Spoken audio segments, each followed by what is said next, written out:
again, ViCi, keep it simple, stupid. Just start walking into the B bomb site. Nothing crazy. They just get in there, they throw bodies at things, and seems to be working out once again. Zoking, 3K for the man in the Santiago, and they pop that bomb down, Jordan. Nothing, you know, too complex. As you like to see sometimes from ViCi. I think as you like to see nowadays in general, if you're going to see quite a good team. I mean, you look at Renegades in our Oceanic region. When was the last time you saw Renegades throw like a full execute, like right off the bat, you know? Very rarely happens. Really rely on some strong mid-rounding, some good utility usage where it's necessary. It's pretty similar with ViCi, the way they move through some of these underdog opponents in the Asian region as well. It's nothing, you know, crazy. It's just good fundamentals, good simple counter-strike.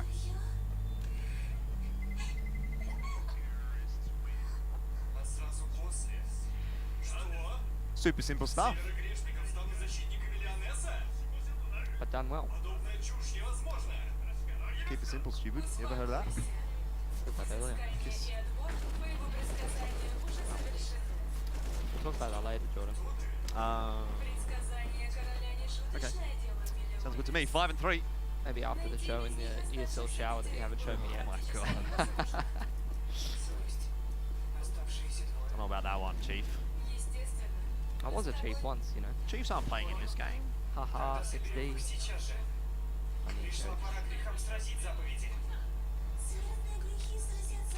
Anyway, Beyond have scrounged together another buy, and I say scrounge, they've actually got a double AWP. So it's probably one of the most expensive buys you can put together on the CT side, at least that you would want to. But I don't know, I don't think the AWPs have really been actually all that scary for Beyond, not only here against ViCi, but throughout all of Road to Rio. I haven't thought Olivia's been on point. My roles, we haven't seen much with the AWP either. Yeah, those have been sort of the two that have been struggling quite a bit for Beyond so far. SBK. You could see the confidence that he went out there to take that peak with, but you don't peak Jam Young. Well, Olivia has connected that one onto Zoking. You know, he knows roughly where Advent is, which will mean is you keep an eye here. And Advent kind of greedily actually re-peaking that one after the flash. And Olivia's picked up a couple. KNTZ also gets the better of Jam Young. It's a bit of a weird looking round actually there from ViCi. But Orman again, as he's been doing on this lurk roll, he's gamed them. Flash pushed him in position to punish this peak on towards ABC, but he's unfortunately not placed his crosshair correctly. Kaze posted on the line. Oh, he gets the tag there onto my rolls, but not aware that QQ is also watching and waiting from window. 4 to 5, an important one for Beyond to pick back up as it keeps them kind of in this half, at least in the discussion. Yeah, it's a good reaction. Making sure they can't go back towards the B site. Nice stuff from Beyond. But they haven't got their lottery rolling just yet. So they're always sort of teetering on the edge of economic reset, especially when the score is being traded back this closely.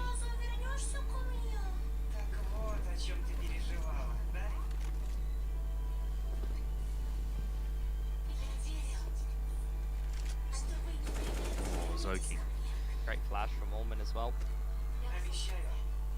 Yep. That's a very standard play. It is actually, I was just thinking that. I'm like, that's literally like The most standard thing. exactly what you want to see from ViCi. You know, Orman flashing, Zoking in, and they get the entry. It's like Here's a part of the map we want to take. 1 + 2 equals 3. Yep. Again, just flashes into a certain part of the map. Should be double pick maps from Jam Young and Kaze. Oh, Only need one. not even going to be needed. Jam Young just to drive by. You see him in the screen, you see him pop up on the scope, and you're like, uh-oh, he dead.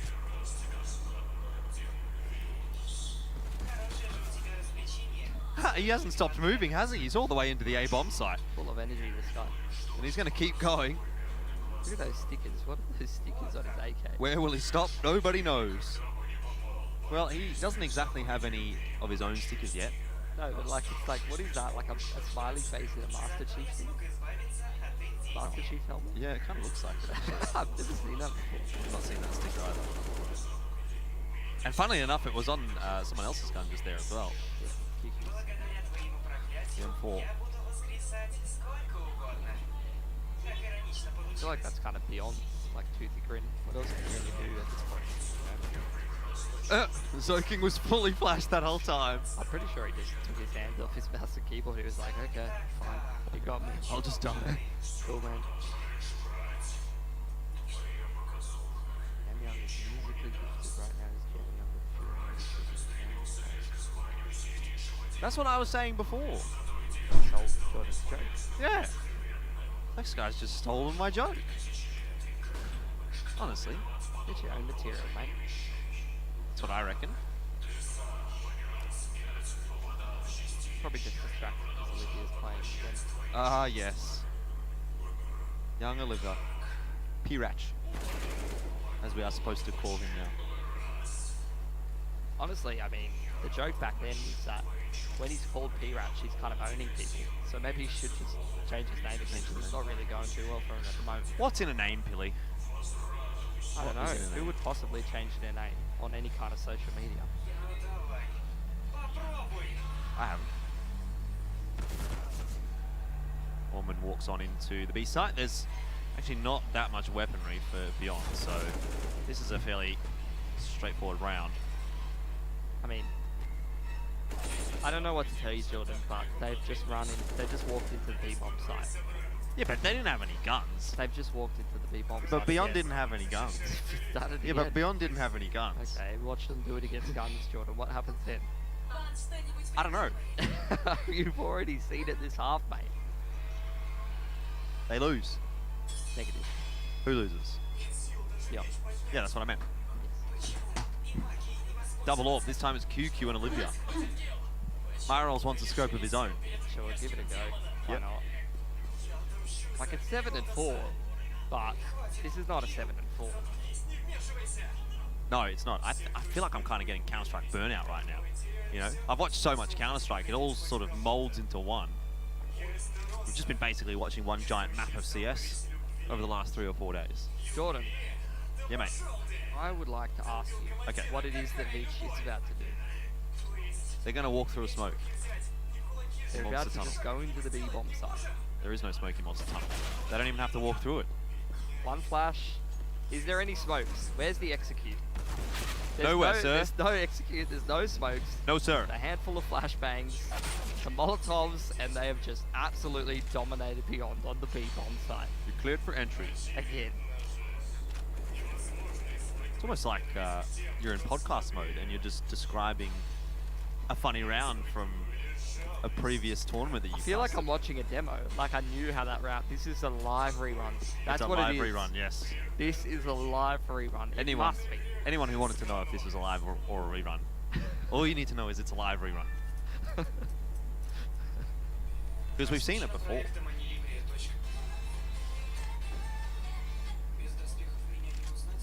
Interestingly, in the Katowice qualifiers, it was a 16-3 that went the way of ViCi on Overpass. So Beyond have gone one better than that. But it's sounding like we might end up being in a fairly similar position by the end of this map. Probably.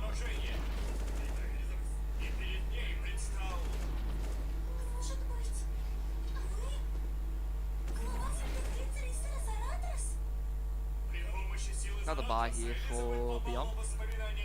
See if they can start to turn their fortunes around.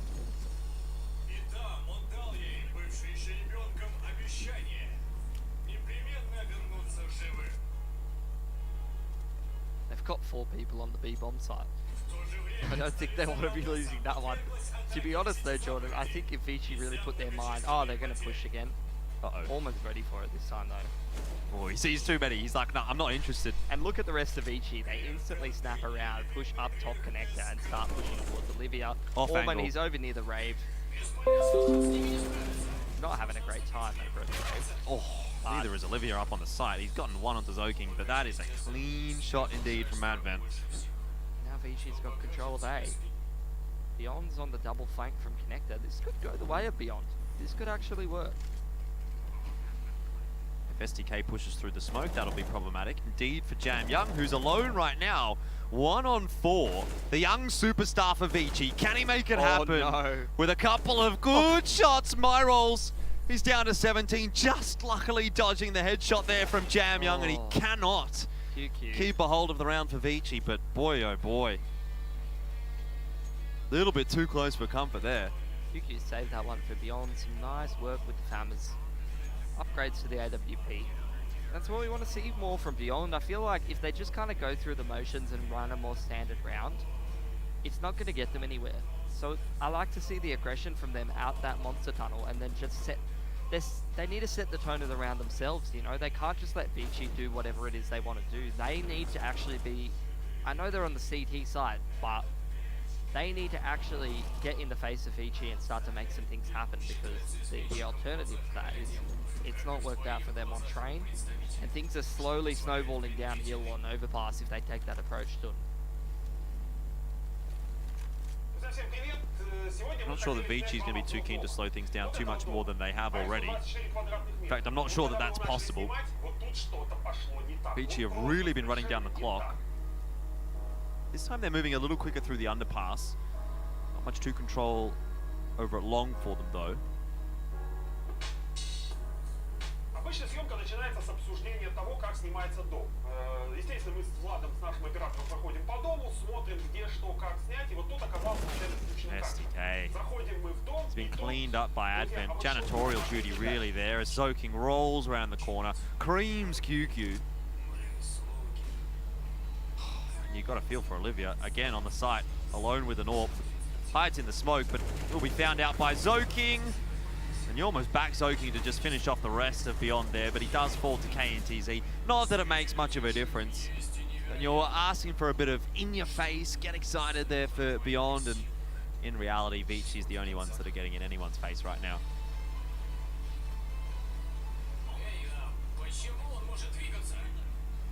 Indeed, indeed. Fire that man. Can't be plagiarizing material. Totally agree. So we fired David. Now David's actually our new Hex guy. Look forward to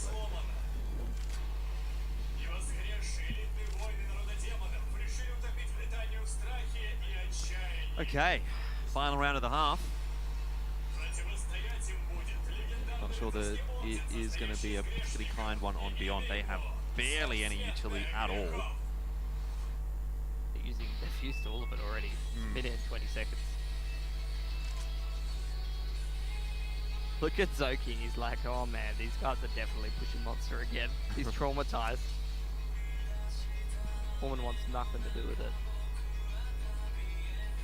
Bomb's probably being left in T-spawn, as it's seeming like ViCi are probably just going to go back towards B at the end of the round. QQ's looking for information and Kaza's just posted up. Which, by the way, he really hasn't had a whole lot to do here on the T side. No, that's probably one of the first CTs you've seen. Because Zoking's doing, actually doesn't manage to win that duel, so that's excellently done by Myrolls. Nice little off angle.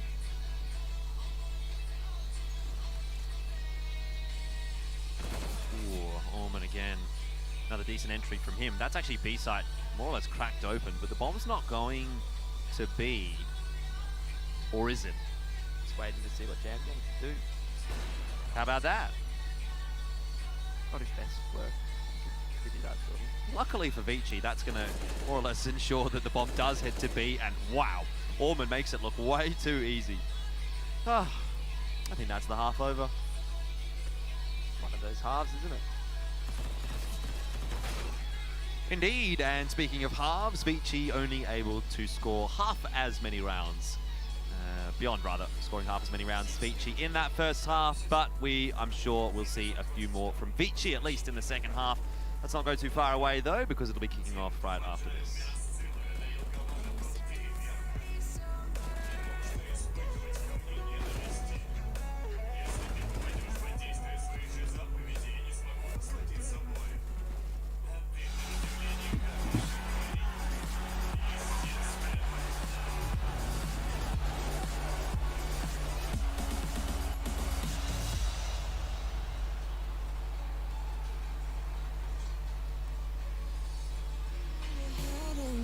until we're older. We couldn't care no more, not any longer.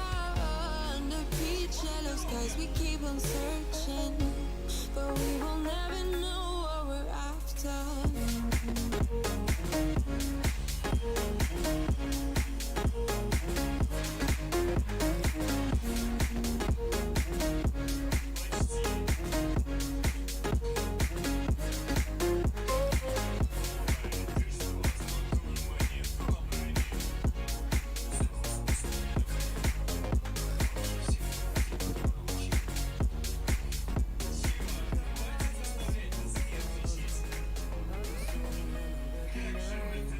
Every single line, every single roadblock. We got two hearts that beat in time, and the towers looking down on us, blocking out the sun that we need.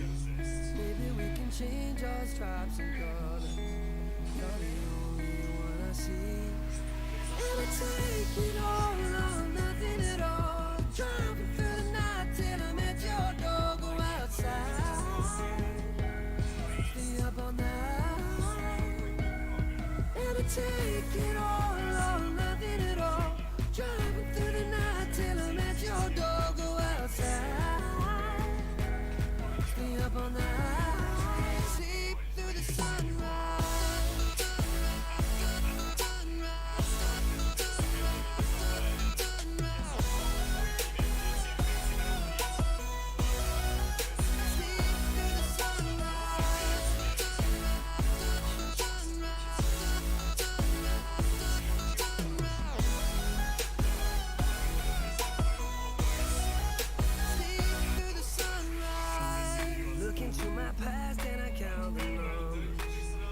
Dreams that I left behind. I don't even care now that I've discovered a new kind of peace of mind. Up above us, looking down on us, there's an angel I know.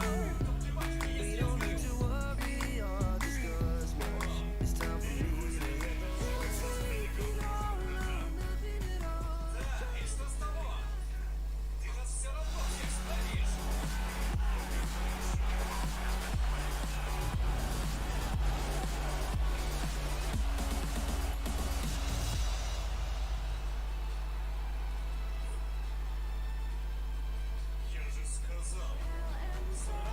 This might be Beyond's last half of the tournament here in the road to Rio, as ViCi are up 10-5 on their map pick. Let's see if Beyond could turn around their fortunes. They haven't really had too good of a run at these last couple of maps. Only in their opening matches, now moving into their last match of the group. You know, it's not like they could really actually qualify through to the next stage, to the playoff stage, which ViCi are pretty much guaranteed for themselves, but you know, we just really haven't seen anything nice from Beyond so far. I mean, 1-14 with the odds. 1.00. So it must be like 001 or 002 or something like that. But geez, Maniz. That really goes to show just how one-sided this matchup has been. As low as you can go. Pretty much. And look, you're absolutely right. ViCi definitely coming into this were considered the better team. But Beyond was a roster that we're sort of quietly confident about or quietly excited about looking long-term. But you know, maybe it's just another case where it's just never going to eventuate, and yeah, not every roster works out. We'll be a little bit disappointed by that. But either way, hasn't worked here in Road to Rio. They may still be able to make it work further on into the future. I know they qualified for DreamHack Master Spring, so there is that to sort of think about as well in the future for Beyond. Let's just see how they go against ViCi, and at the very least, for Beyond, this is some nice match practice against one of the best in Asia. It is. ViCi now moving on to their CT side. Got two sets of utility. Both of them are actually over here towards the A-bomb site, funnily enough. I don't know where the rest of Kaze's money's gone. Maybe he's probably just throwing that utility at the start of the round, hasn't he? He can throw grenades in. Drops the smoke as his hay hit comes in from Beyond. Wow. IRLs and QQ just walk onto the bomb side. It feels like I'm watching ViCi play the T side right now. Kaze gets smashed through the smoke as well. And Orman cops a headshot as well, down to 1 HP. So, not looking too fancy there for ViCi on the CT side pistol. Gone rather well for Beyond, hasn't it? Yep.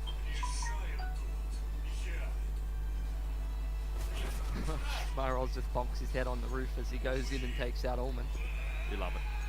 Protected by his fringe, of course.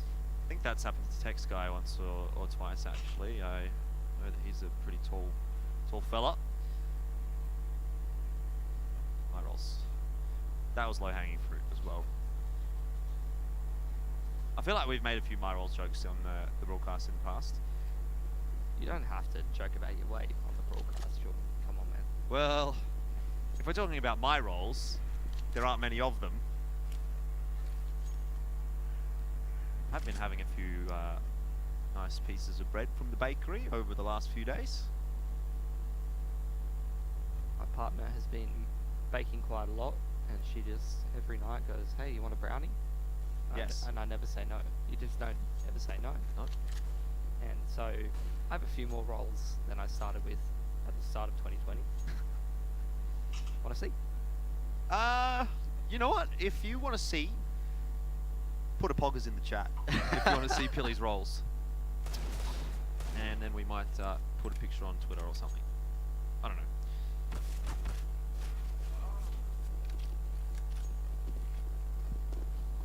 Allman goes down, trying to run away back through Monster. Not sure what he was doing in that part of the map. Beyond throwing utility at B, but they just continue this train back towards A. Look at him go. What a marathon. What is this? Ironman series? I don't know what they call that. The one where they swim and Yeah, then they the run, Ironman. then they bike. Marathon? No, it's not a marathon, is it? It's a triathlon. Because it's 3 different things.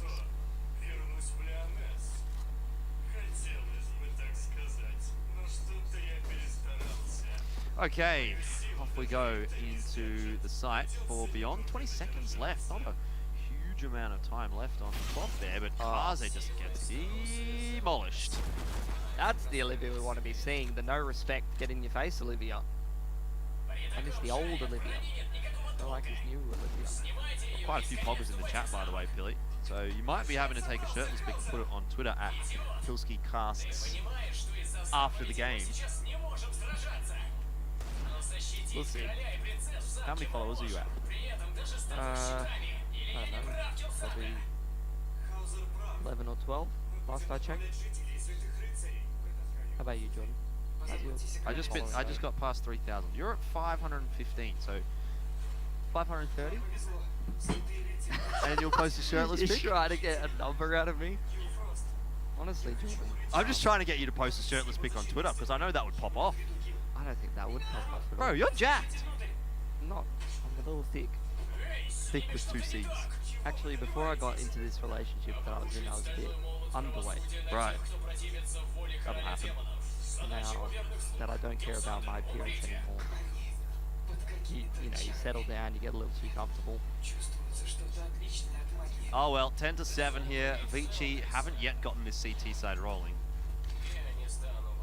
And it's unlikely to happen in this round either. It's Eagle in hand for Jam Young, but not a whole lot behind that. I mean, if you rewind this game, Yeah. or you're like, okay, you just cover the result of the last half in this game and you show me how Beyond's playing this T side, I'd be like, okay, maybe they can have a chance at taking this game out. Unfortunately, to do that, you would kind of have to erase the last 5 games that I've watched Beyond play in this tournament. That's true. It's too little too late, unfortunately. In toward the B site. Big rotation here from Beyond. Taking the scenic route, but they're definitely not taking as long as what ViCi did on their own T side. There is that to take home from this. I don't think we possibly could. They're really running the clock down, ViCi.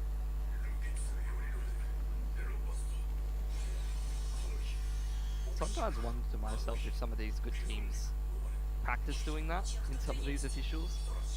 Doing what? They're like trying to practice when it gets down to that, you know, big pressured round and you've got like 20 seconds to go. Whether they just go, well, let's just run down the clock a few times and see, like, particularly in a game like this when you're already 2-0 in the group. Yep. practice out really late round communication. Like, Maybe. sure, look, you can do it in scrims and stuff, but it's not the same. That's not the issue. Okay. You know, you put a bit of pressure on yourself for the official game. Could be something we can ask him in an interview. Probably not either of these I don't teams. think we'll be asking Advent. Jack Swat, mate. No. Advent's not giving away his secrets, that's for sure. Yeah, there we go. Perfect time. Follow at Pilski Cast for shirtless pics, and I do have it on good authority that he's got an OnlyFans in the works as well. See some Look, all I'm saying smooth is abs.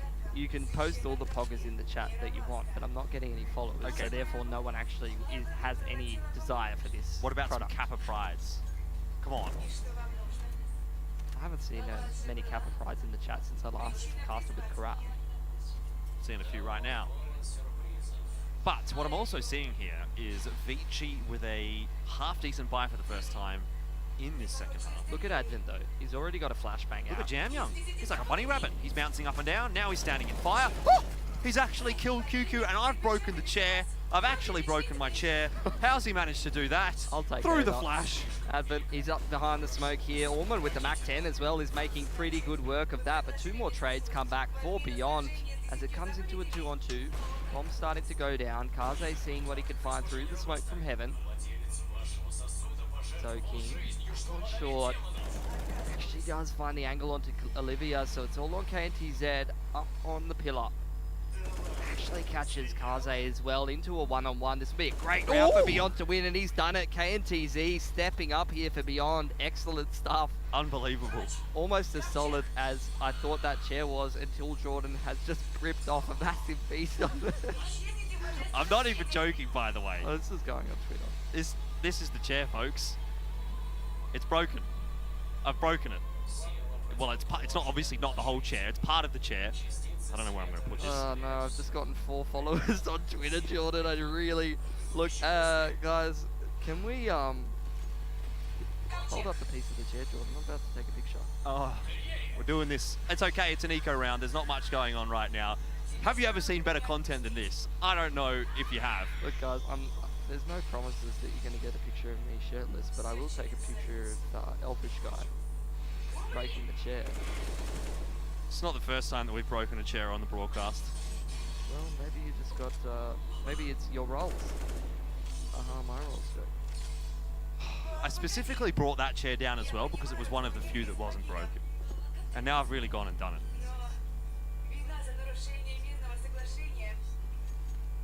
I really don't know what to say.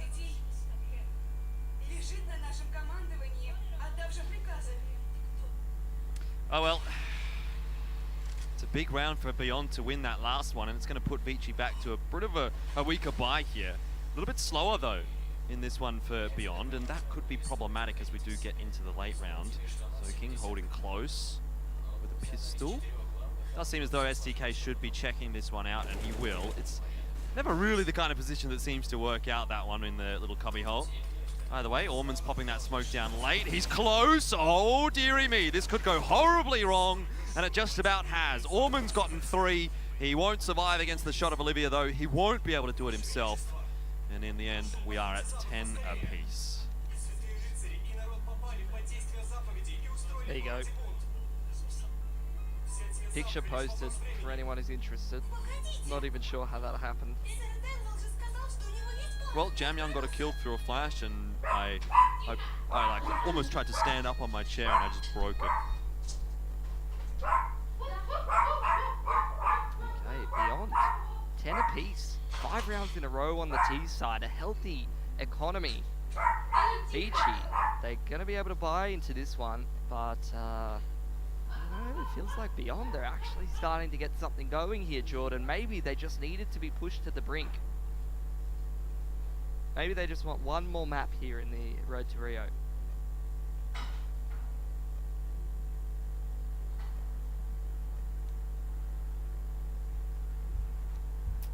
A little bit of a tech pause here, folks. I guess we were getting a little bit too excited.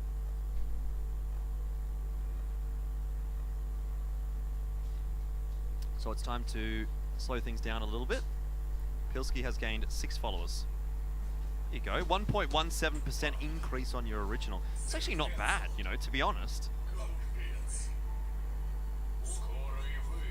Hit your boy up at Pilski Casts.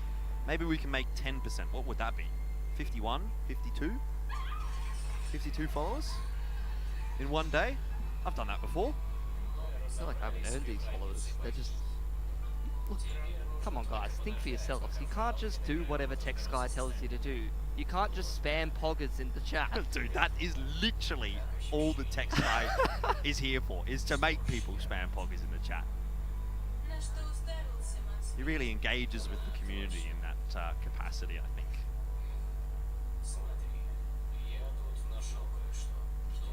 I swear if I see one more poggers in the chat, I'm going to lose. You're going to just leave. Don't do it! Don't do it! Don't even think about spamming that word. I'm going to ban everyone that spams poggers in the chat. He'll do it. I'll He's do got admin on ESL. I've seen it. Don't make me do it. He's the moderator. Run. Run away. What about... Okay, look, let's Alright. negotiate here, Jordan. Sure. What about poggies? Poggies. Is that okay? People spam poggies or poggers? God, what is this? I feel like we've been dragged down this rabbit hole by Text Guy, and we're sort of in a degree of trouble now. We can't quite get out of it ourselves. I feel like I have to buy Text Guy a drink at this point.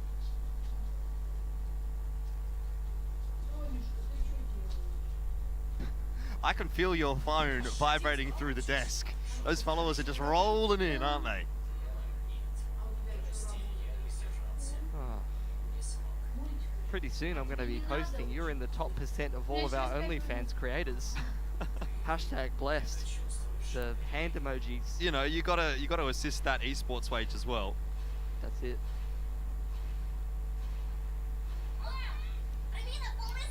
Thank you for the Twitter followers, guys. We are now just one follower away from my goal of 560 followers. Wow. Oh, we just hit our goal. Wow, we're now only one away from my goal of 561 followers. Look at that. So close, guys. So close. So close. Oh, there's another one. 562. We're just one away from our goal. Okay. It doesn't stop. Doesn't stop, does it? Anyway, it does look like this tech pause is coming to a conclusion fairly shortly. 10 apiece the scoreline, and actually ViCi haven't really been able to get going at all on this CT side of Overpass.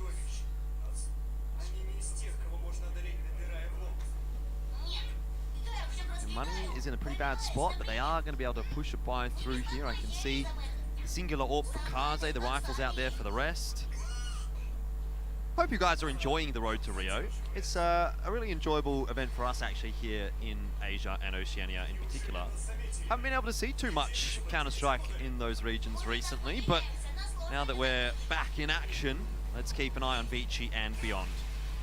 Double Molotovs in towards the party area.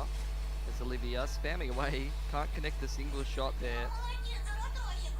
Give the man advantage to beyond. And Jizzy making his way through connector. Figuring it out with that pretty standard molly we see very often. Starting to step up here for Beyond. Love to see it. Double nade onto barrel, doesn't get anything, but pretty cute. Nice play. Oh, the orc from Jam, young QQ. Almost getting taken out there.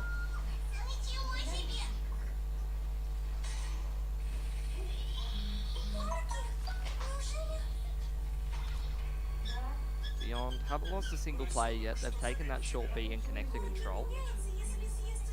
But they're going to have to make a move here pretty soon, Jordan. This clock's starting to tick away. And I'm really keeping an eye on Zoking in the back of bathrooms here. They aren't checking him correctly. This man is definitely sharp enough to be causing you some major problems. Then you've got Kaze right behind him. Some of the highest rated players in the competition so far. Yep. We're a big fan of the Zoking. And becoming a bigger fan of Zoking the more we watch of ViCi here in Road to Rio. Slow and steady though from Beyond. 19 seconds they have to get into the A bomb site. There's smokes down. Kaze started off nicely, and I'd say he's probably going to get another 1 or 2 here. He might not need to get much more than that though, because Orman and Zoking have finished it off. And where's QQ?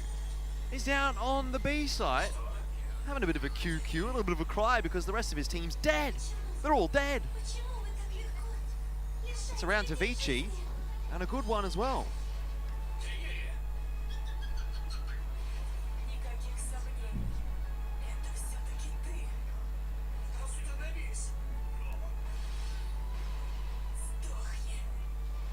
Well,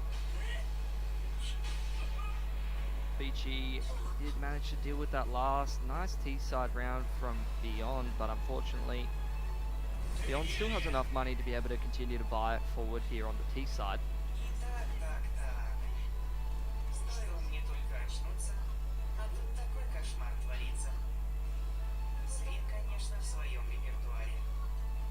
ViCi, plenty of cash in the bank to continue to buy forward as well. If they did lose this next round. Oh, that's a boost from Orman. With the AWP, it's a double from ViCi. Bit of a different look. Actually quite a nice game here for ViCi Orman. Yeah, he's been very solid here in Road to Rio.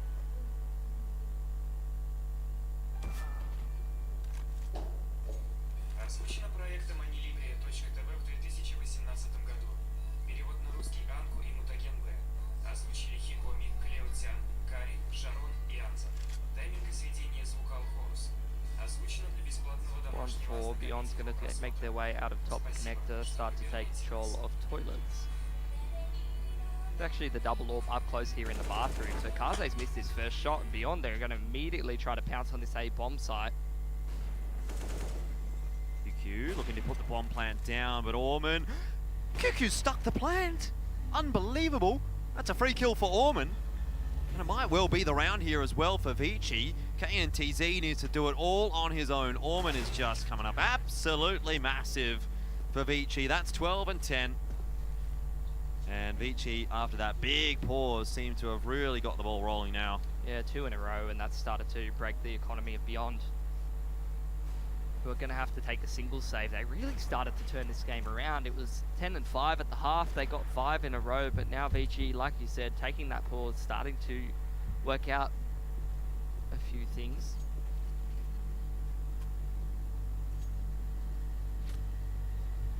Beyond forced on the singular save. Gonna get some deep heals, a couple pieces of armor. QQ's just trying to run out Monster by himself. Hasn't gone too well for him. Indeed. We'll have a couple of these last rounds. It's going to be a run boost here for STK with an Eagle, looking for anybody, but there's no one waiting on long. Kaze's having a bit of a quieter one here. He's been one of the top performers for ViCi of recent times. So, to be honest, I'm actually pretty happy to see players like Orman and Zoking performing as they are right now. It kind of shows you that there is a bit more depth to the roster that ViCi has got here, rather than really relying on Kaze and to a lesser extent, lately Jam Young as well.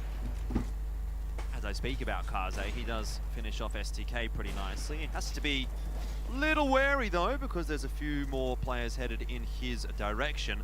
Luckily, he's got the backup there of Orman, who is really just terrorizing Beyond right now. And as soon as this smoke fades, Myrolls is going to be in a spot of bother. There we go. 13 is secured for ViCi, and they're well on their way to finishing this map off, and also this series. 3 in a row for them. Closing out that anti-ecos Beyond. They've got to buy up here. Not their last chance, as the loss bonus does start to build up for them, but they're definitely running out of rounds where they can start to peg a few back before ViCi do start to close this game out. Healthy economy behind these CTs, can probably get at least one more by if they do end up losing this round, so Beyond's got their work cut out for them here. Cute little boost up here towards Party. Beyond seem very aware that Kaze's posted up here. Pick their timing nicely.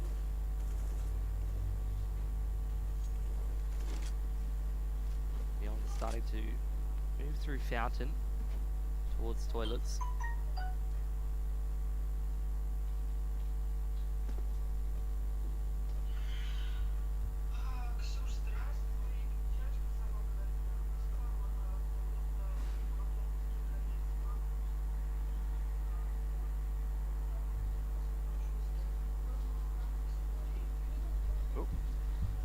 boosts on both sides. Looking at different things. Sooner or later, Orman is going to spot out his opposition, and at 26 and 12 right now, you'd bet that he's going to have a pretty good crack at finishing a few of them off. Smoke does go into the bathrooms, but Myrolls actually continues to push on through that. ViCi have 3 up toward the side here. Kaze shotgun orps QQ as he walks through the smoke. Orman's still alive, and he's really the danger man right now, and he is a man with a plan. Works his way around behind the default bomb plant spot. Easy kill onto Olivia, easy kill onto STK, and it's looking like it might end up being an easy round here for ViCi as well. KNTZ falls to Orman, and the man cannot put a foot wrong. 29 frags out of now 24 rounds. He is really, really performing here for ViCi. Beyond with the loss bonus and the bomb plant, we'll get just enough to be able to buy AK and armor, maybe a handful of grenades. That's all they're going to have access to here. Heading into what could be ViCi putting themselves on match point should they take this next one. Ну, я подавала 3 месяца назад на программу через посольство на корейскую программу. Там одно место на России. Мне сегодня написали, что хорошо. Ты не знала, что ищет в университет или в университет? Нет, это в Корее будет. Well, luckily, Beyond are on the T side, which means they can keep buying AKs and weaponry. Kaze does finish off Myrolls. Off to a good start in this round as well, ViCi.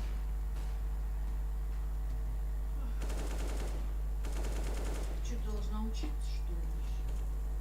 Ну, вообще, если бы я была в России, What do они you want to be все seeing if оплачивают. you're Они beyond? оплачивают перелет в Корею, программа Trying сама to push their way up long, lost an initial player, so they're just going to turn tail and run back towards the big bomb site where QQ's holding some control. But in reality, it's just quite a passive position, making sure no CTs are pushing up past Monster Tunnel there. Ну, я поскольку просто там буду, Cam Young мне and просто Advent платят. still with a lot of utility. See Advent just shouldering Еще из and forth, компании ты из этого ничего не ready to drop that as soon as Cam Young gets any kind of contact. сказала в конце, ой, в Ну, течение. ничего не, пока нет ничего. You know, I'd bet my bottom dollar that Jam Young could do this himself, and he might as well have. 2 kills already. Insanity does indeed go down. Now the pop flash is coming from Advent, and there goes Olivia. Man, ViCi is looking good right now, and Beyond just do not seem to have an answer for them at all. Advent finishes that final kill off. A nice spray down, and 15's up. That is now match point for ViCi Gaming. Looking rock solid on this CT side. Меня уже приняли. Can't do мне a просто thing уже wrong. приняли. And Beyond, after a 5-round streak, 5 pegged back immediately by ViCi post-pause, have put Beyond in a situation where can't really put that great of a buy together. You're looking at Galil's AKs with no head armor on QQ and KNTZ. 5 grenades across 5 players. Less than ideal for sure against a team like ViCi who can just beat you with the grenades. Seeing 4 different incendiaries being thrown down very early on. Some spam in towards Connector, catches STK a little bit, and Zoking's already pushed up in towards Party. Playground rather. See the little gap in the wood there under his crosshair. He's waiting just to see a single terrorist push over towards Playground side, but surely he's heard Olivia pushing up on his left. Starts to shuffle back a little. Oh, bit of information at least, and has actually called, I think, for that extra rotation down to the site. Although it does look like Kaze's going back up to A. Ooh. Spam from Orman. He's really feeling it today, isn't he? Everything that Orman shoots seems to connect. Not a badly timed nade, but does just go a little bit too deep to do much more damage than that tiny tickle onto Olivia. Jam Young, though, he's going to grab a couple. Orman's managed to hit his 30k. 30k, 30 frags in the round. And Myrolls, he's keeping it alive for the moment for Beyond, but he's on his own, and it wasn't quite a 30k in the round. It was 30 frags for the map for Orman. But what a great performance from him, and what a great performance from ViCi as they finish off Beyond 16-10 in the second map of this series. We'll take a break, but don't go too far. We've got lots to break down out of that series, and we'll be back after this.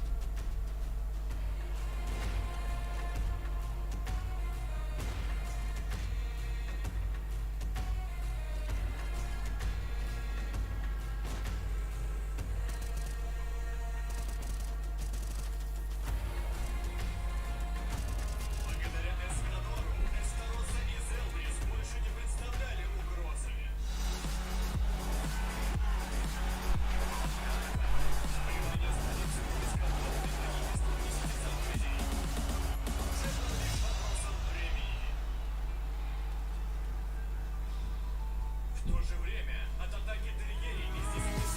through the sunrise.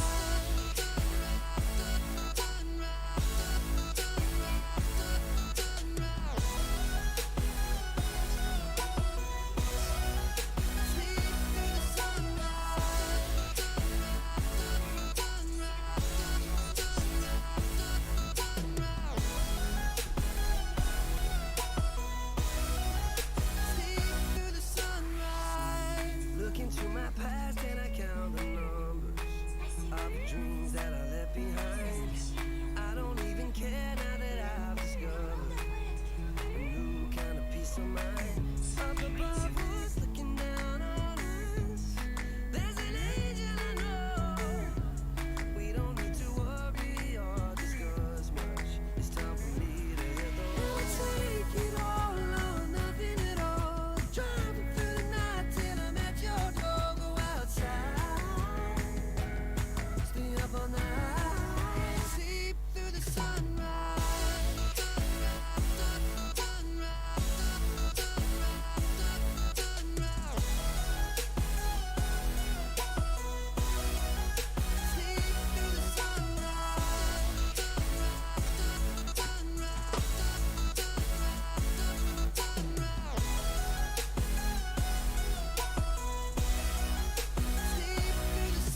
Take it all or nothing at all. Driving through the night till I'm at your door. Go outside,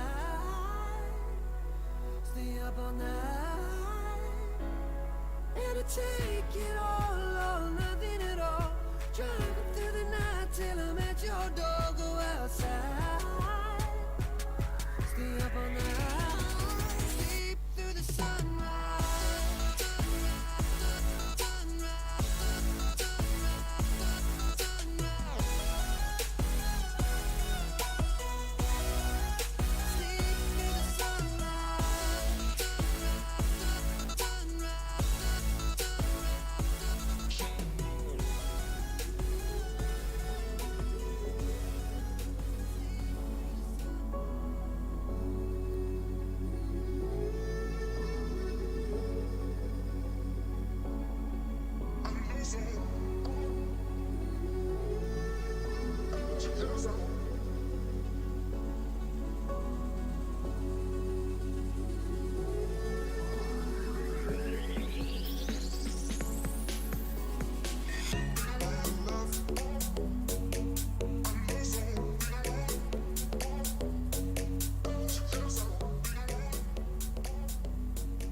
It's 2-0 here for ViCi up against Beyond. Welcome to the Game Fuel post-match. Pretty decent performance put in there by ViCi. My name is Elfish Guy, taking you through all of these games here on the A stream.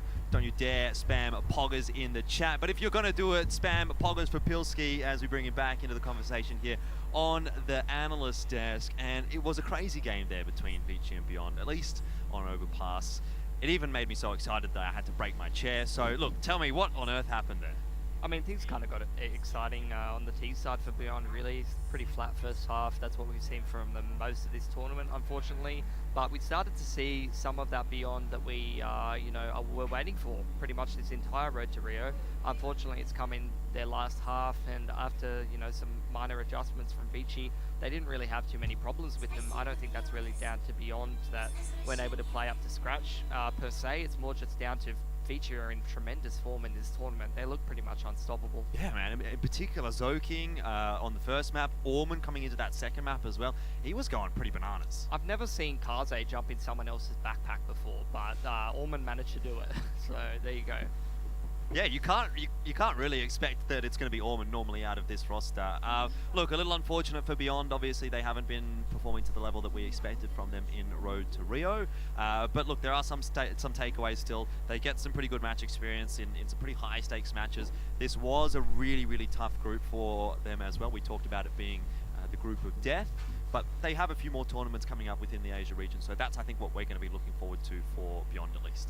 Yeah, I'm hoping to see them recover. This was, like you said, a tough group with one of their biggest rivals in terms of Lucid Dream. ViCi's one of the toughest teams in the region. You wouldn't expect them to be beating.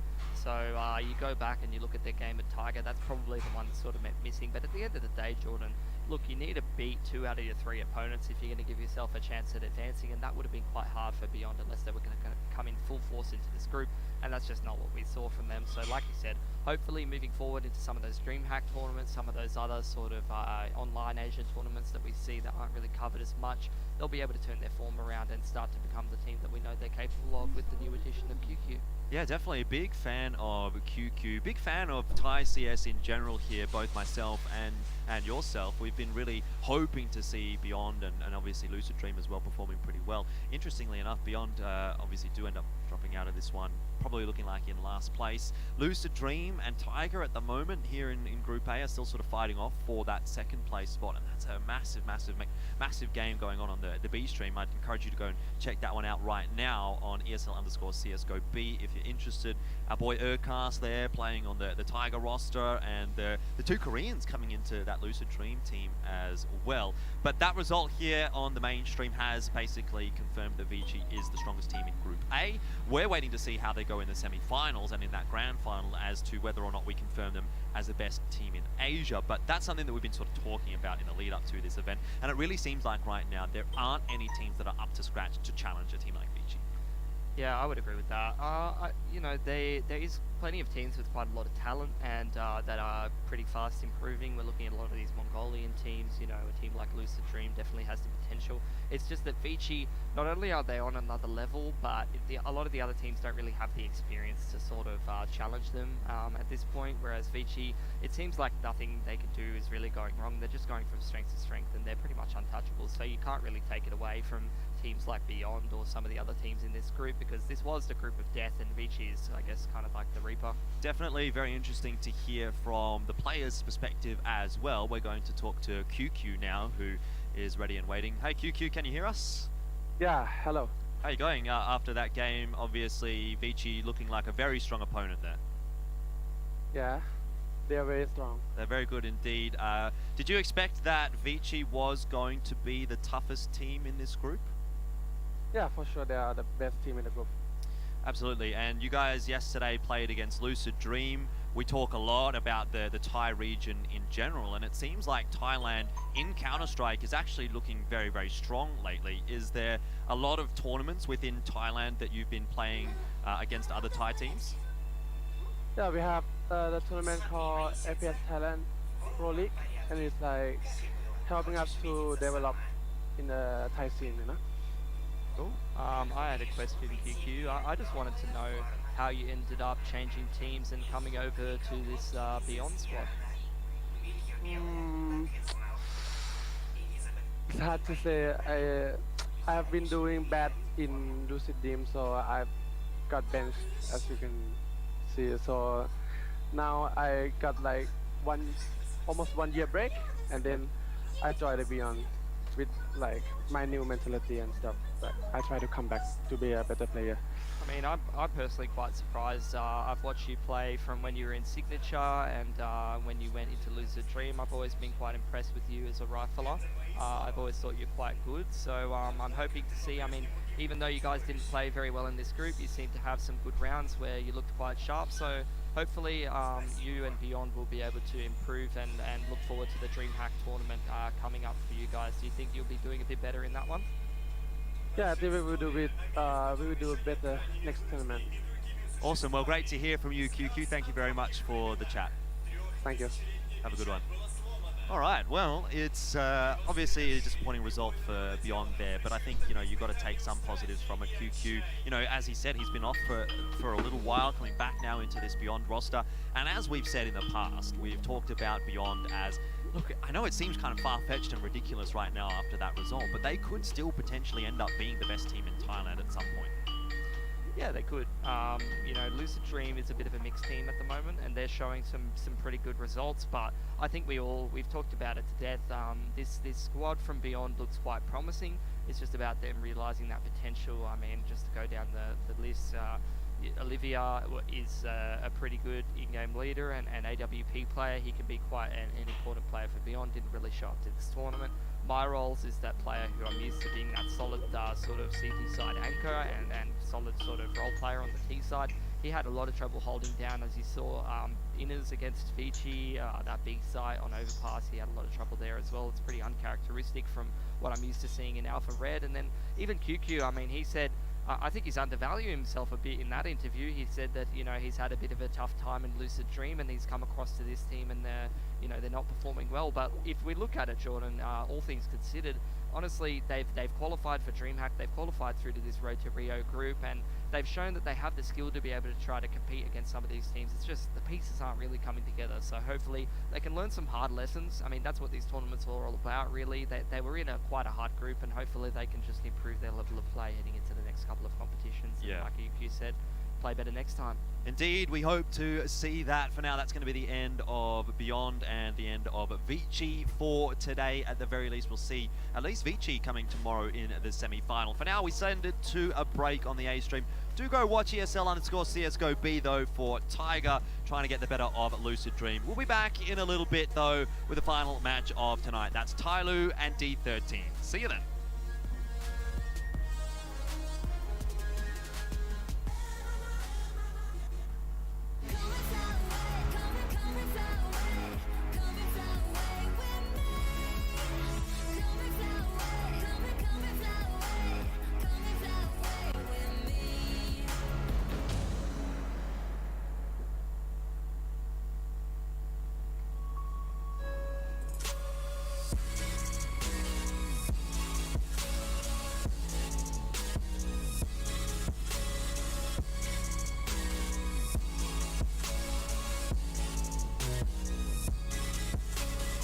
Love it, you wear it. What's your style? Get your merch at shop.eslgaming.com.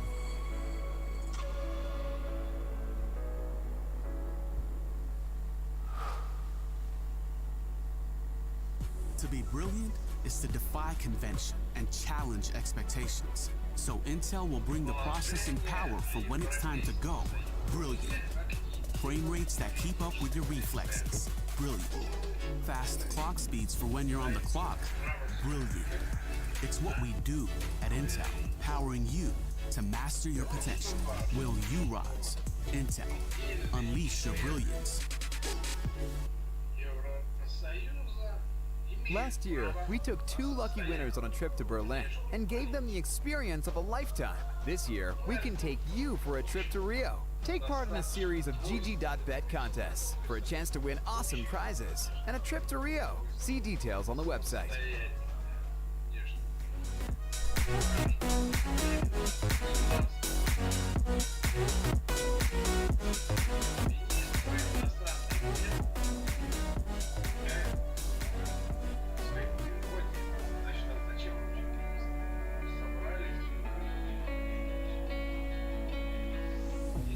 Chasing love in an empty bar. Pour a drink till I make it past. The midnight hour seems to come and go. But I know we'll come up with a drink in hand. Sipping mixes cause you can.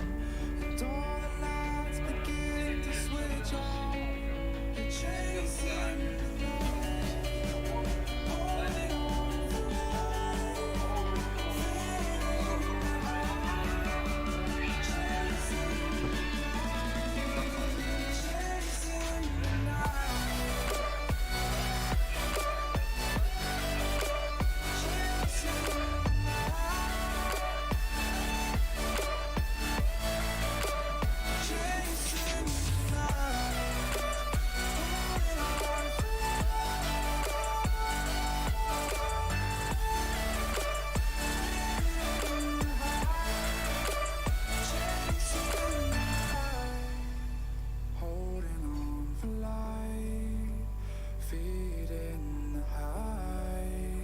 chasing the night, chasing the night. Hotel rooms and city squares, champagne bottles, drum and snare.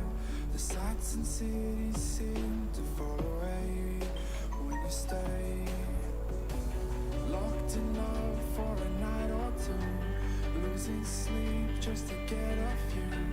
Day to day you wanna stay out, you're chasing the light, holding on for life, feeling alive, chasing the light, chasing the night.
my heart into something gold.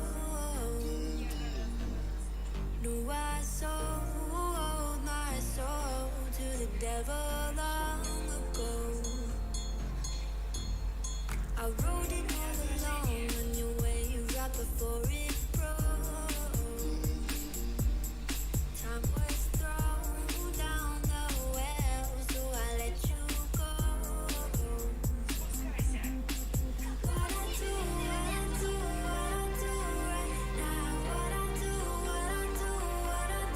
right now for you, for you.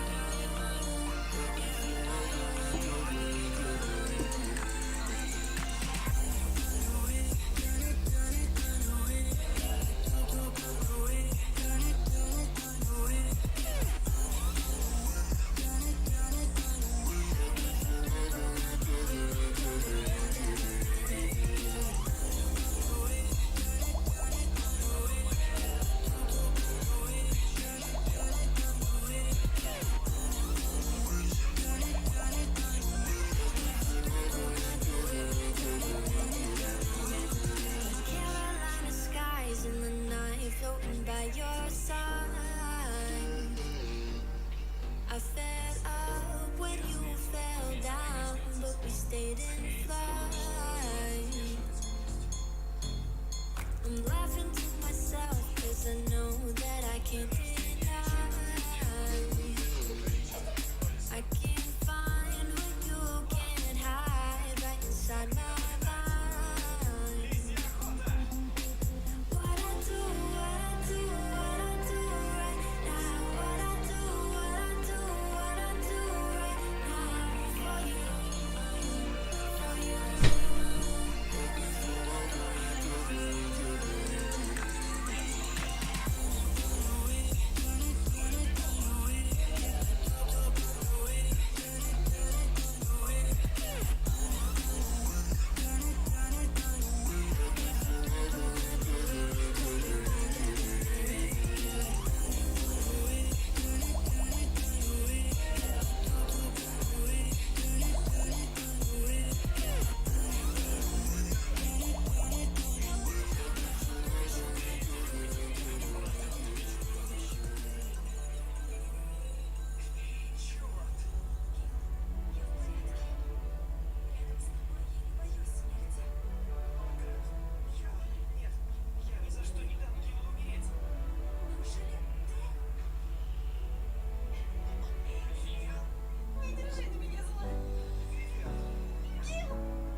Seems like I can't get away from the hot sun.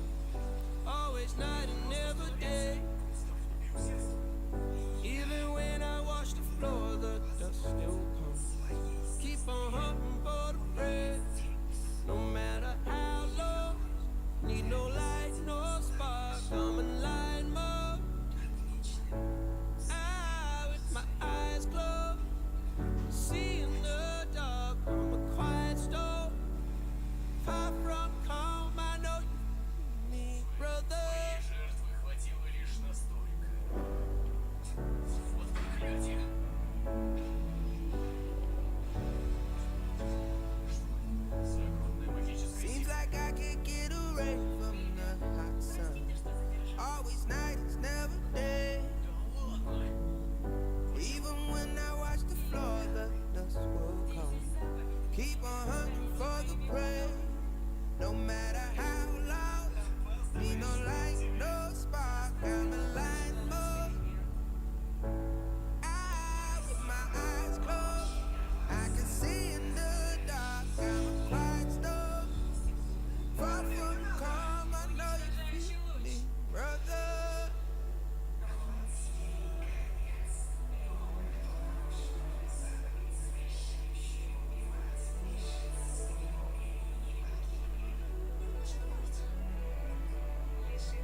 got two hearts that beat in time. And the towers looking down all night, blocking out the sun that we need. Maybe we can change our stripes and colors. You're the only one I see. And I take it all or nothing at all. Driving through the night till I'm at your door. Go outside, stay up all night. And I take it all or nothing at all. Driving through the night till I'm at your door. Go outside, stay up all night. Sleep through the sunrise.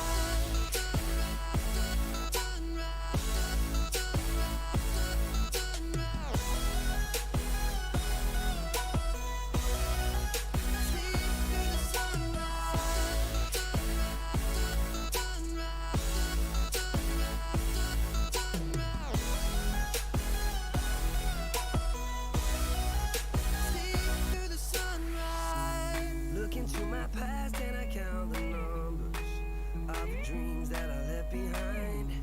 I don't even care now that I've discovered a new kind of peace of mind. Up above us, looking down on us, there's an angel I know. We don't need to worry or discuss much. It's time for me to hit the road. I'll take it all or nothing at all. Driving through the night till I'm at your door. Stay up all night, sleep through the sunrise.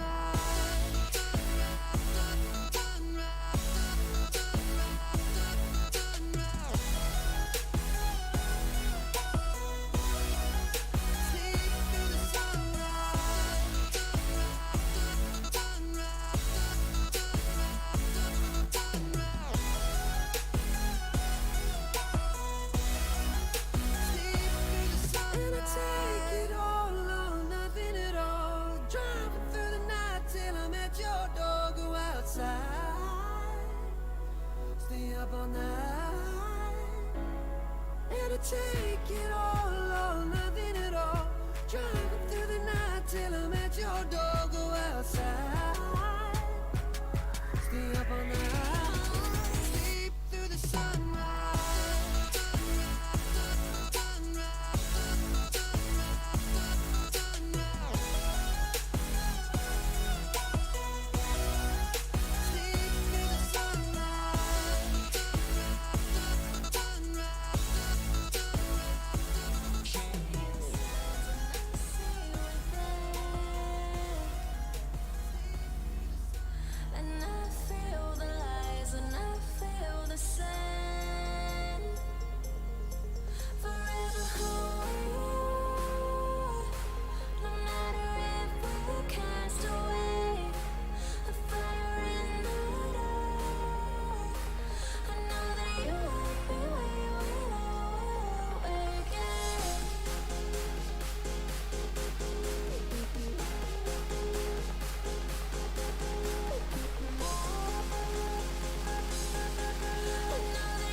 Sitting on a bench, waiting for the time to pass, dreaming of what happens next.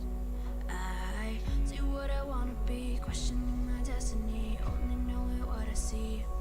I don't even realize I've already made a path, and I can change it anytime. I can't take it back. I know what I want, but it seems so damn far away. I know I sound crazy to the ones who said oh.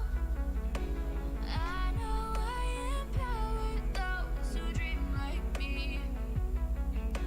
I know I sound crazy to the ones who said oh. I know I empower those who dream like me. And you say you wanna be somebody.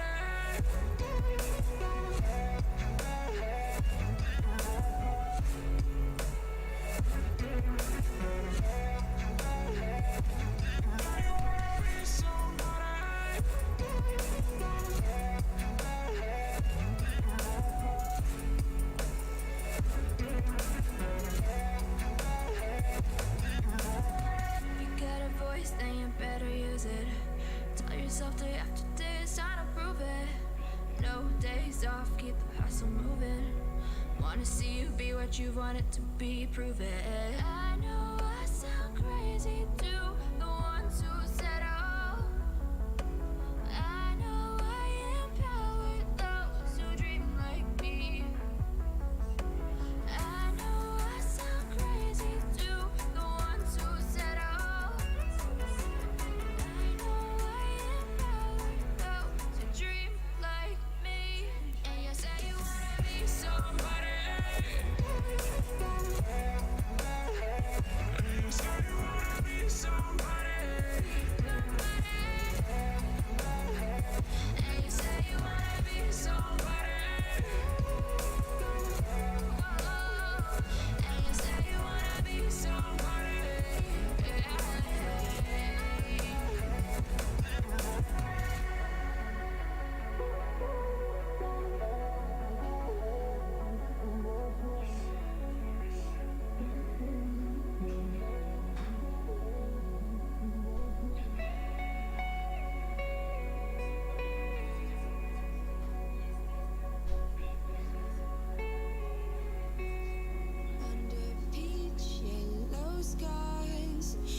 Passports, baby. Leave the rest in our troubled minds. Let us go down in laughter, baby. Trying to figure out what we're after. We're never heading back until we're older. We couldn't care no more, not any longer.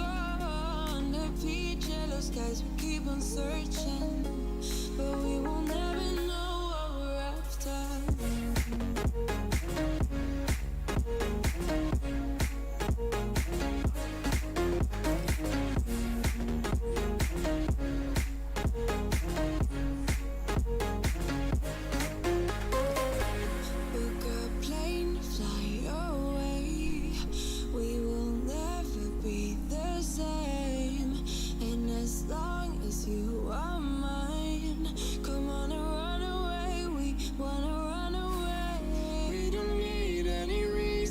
Baby, leave it all for the faded hearts. I don't mind if they call us crazy, 'cause they don't understand what we're after. We're never heading back until we're older. We couldn't care no more, not any longer. Under peach yellow skies, we keep on searching, but we will never know what we're after.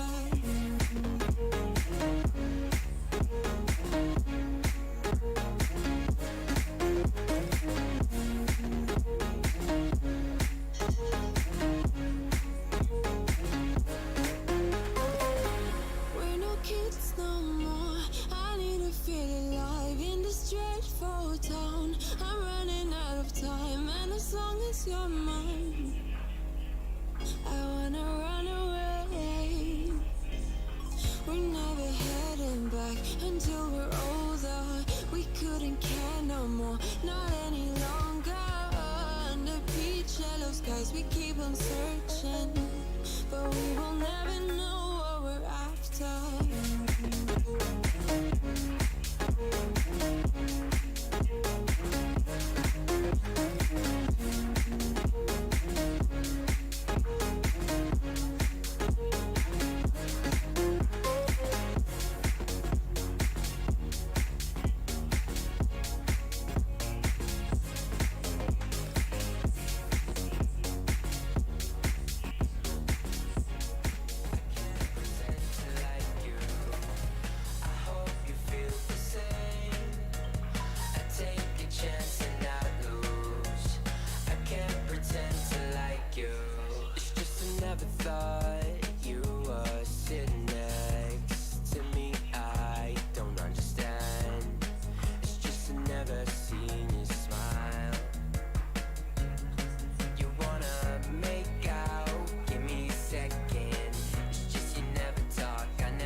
Heart into something gold.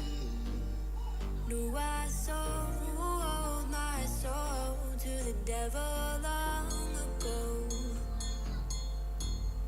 I rode it all along on your wave right before it broke.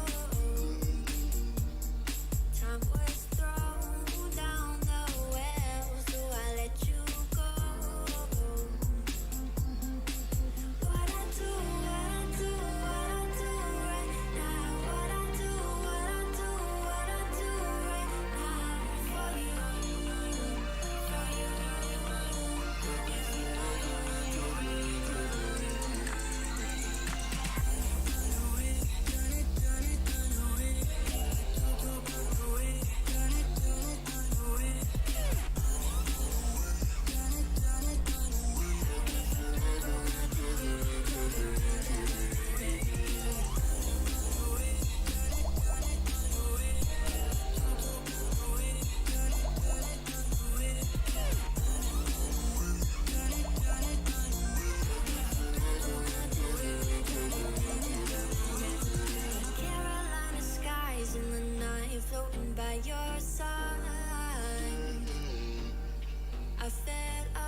try not to drift apart, 'cause you'll be right back at the start. And I don't wanna keep on falling. I gotta stay recalling memories we've lost and found.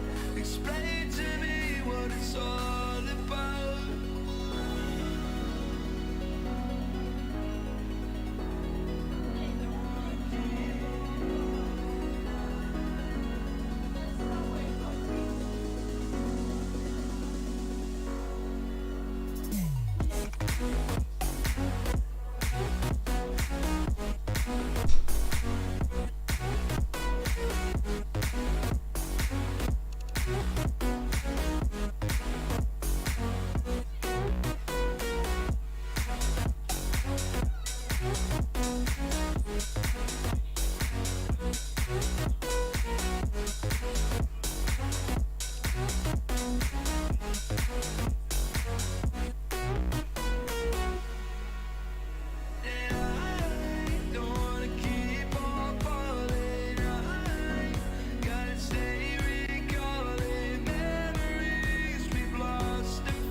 Вы еще разбрюзжались-то, а? 3 раза в день собаку гуляют. Мама гуляла до работы, как раз сейчас время, в течение часа. Она бы сходила в течение часа.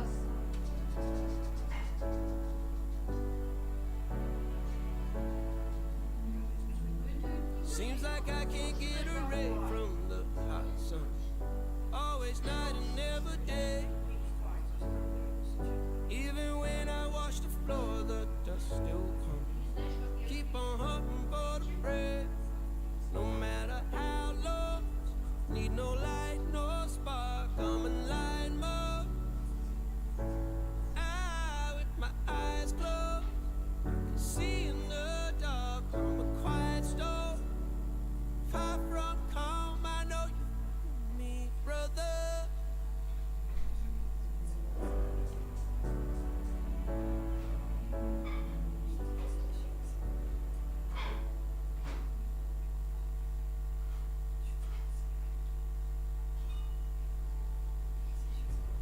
ESL 1 Road to Rio is brought to you in part by Intel, Mountain Dew Amp Game Fuel, and GG Bet.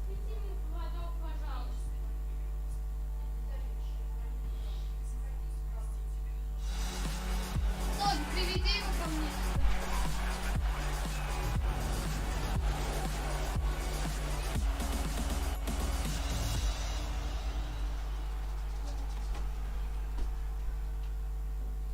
Иди сюда. Tyloo and D13 here for us as we start to look toward the close of the group stages here in Road to Rio Asia. And Tyloo looking like they might be the team to go through from Group B in first place, but D13 does stand in their way, and we've seen already a pretty decent game from D13 yesterday, dispatching of Marzalai 2-0. So there's a few questions as to how this one is going to go, and a few more interesting points for that Group B as well, Pilski. Right now, over on the B stream, it is a pretty interesting matchup between Marzalai and Camel Riders. If that one goes the way of Marzalai, and this one goes the way of Tyloo, we've got a three-way tie for second place. We do, which will definitely make things a little bit interesting. Maybe D13, even just picking up a map, could try to give them a little bit of a chance at coming through on that three-way tie. And we know that this current Tyloo squad just recently added 2 players. Even though they're performing pretty okay in this group, they do actually look mortal.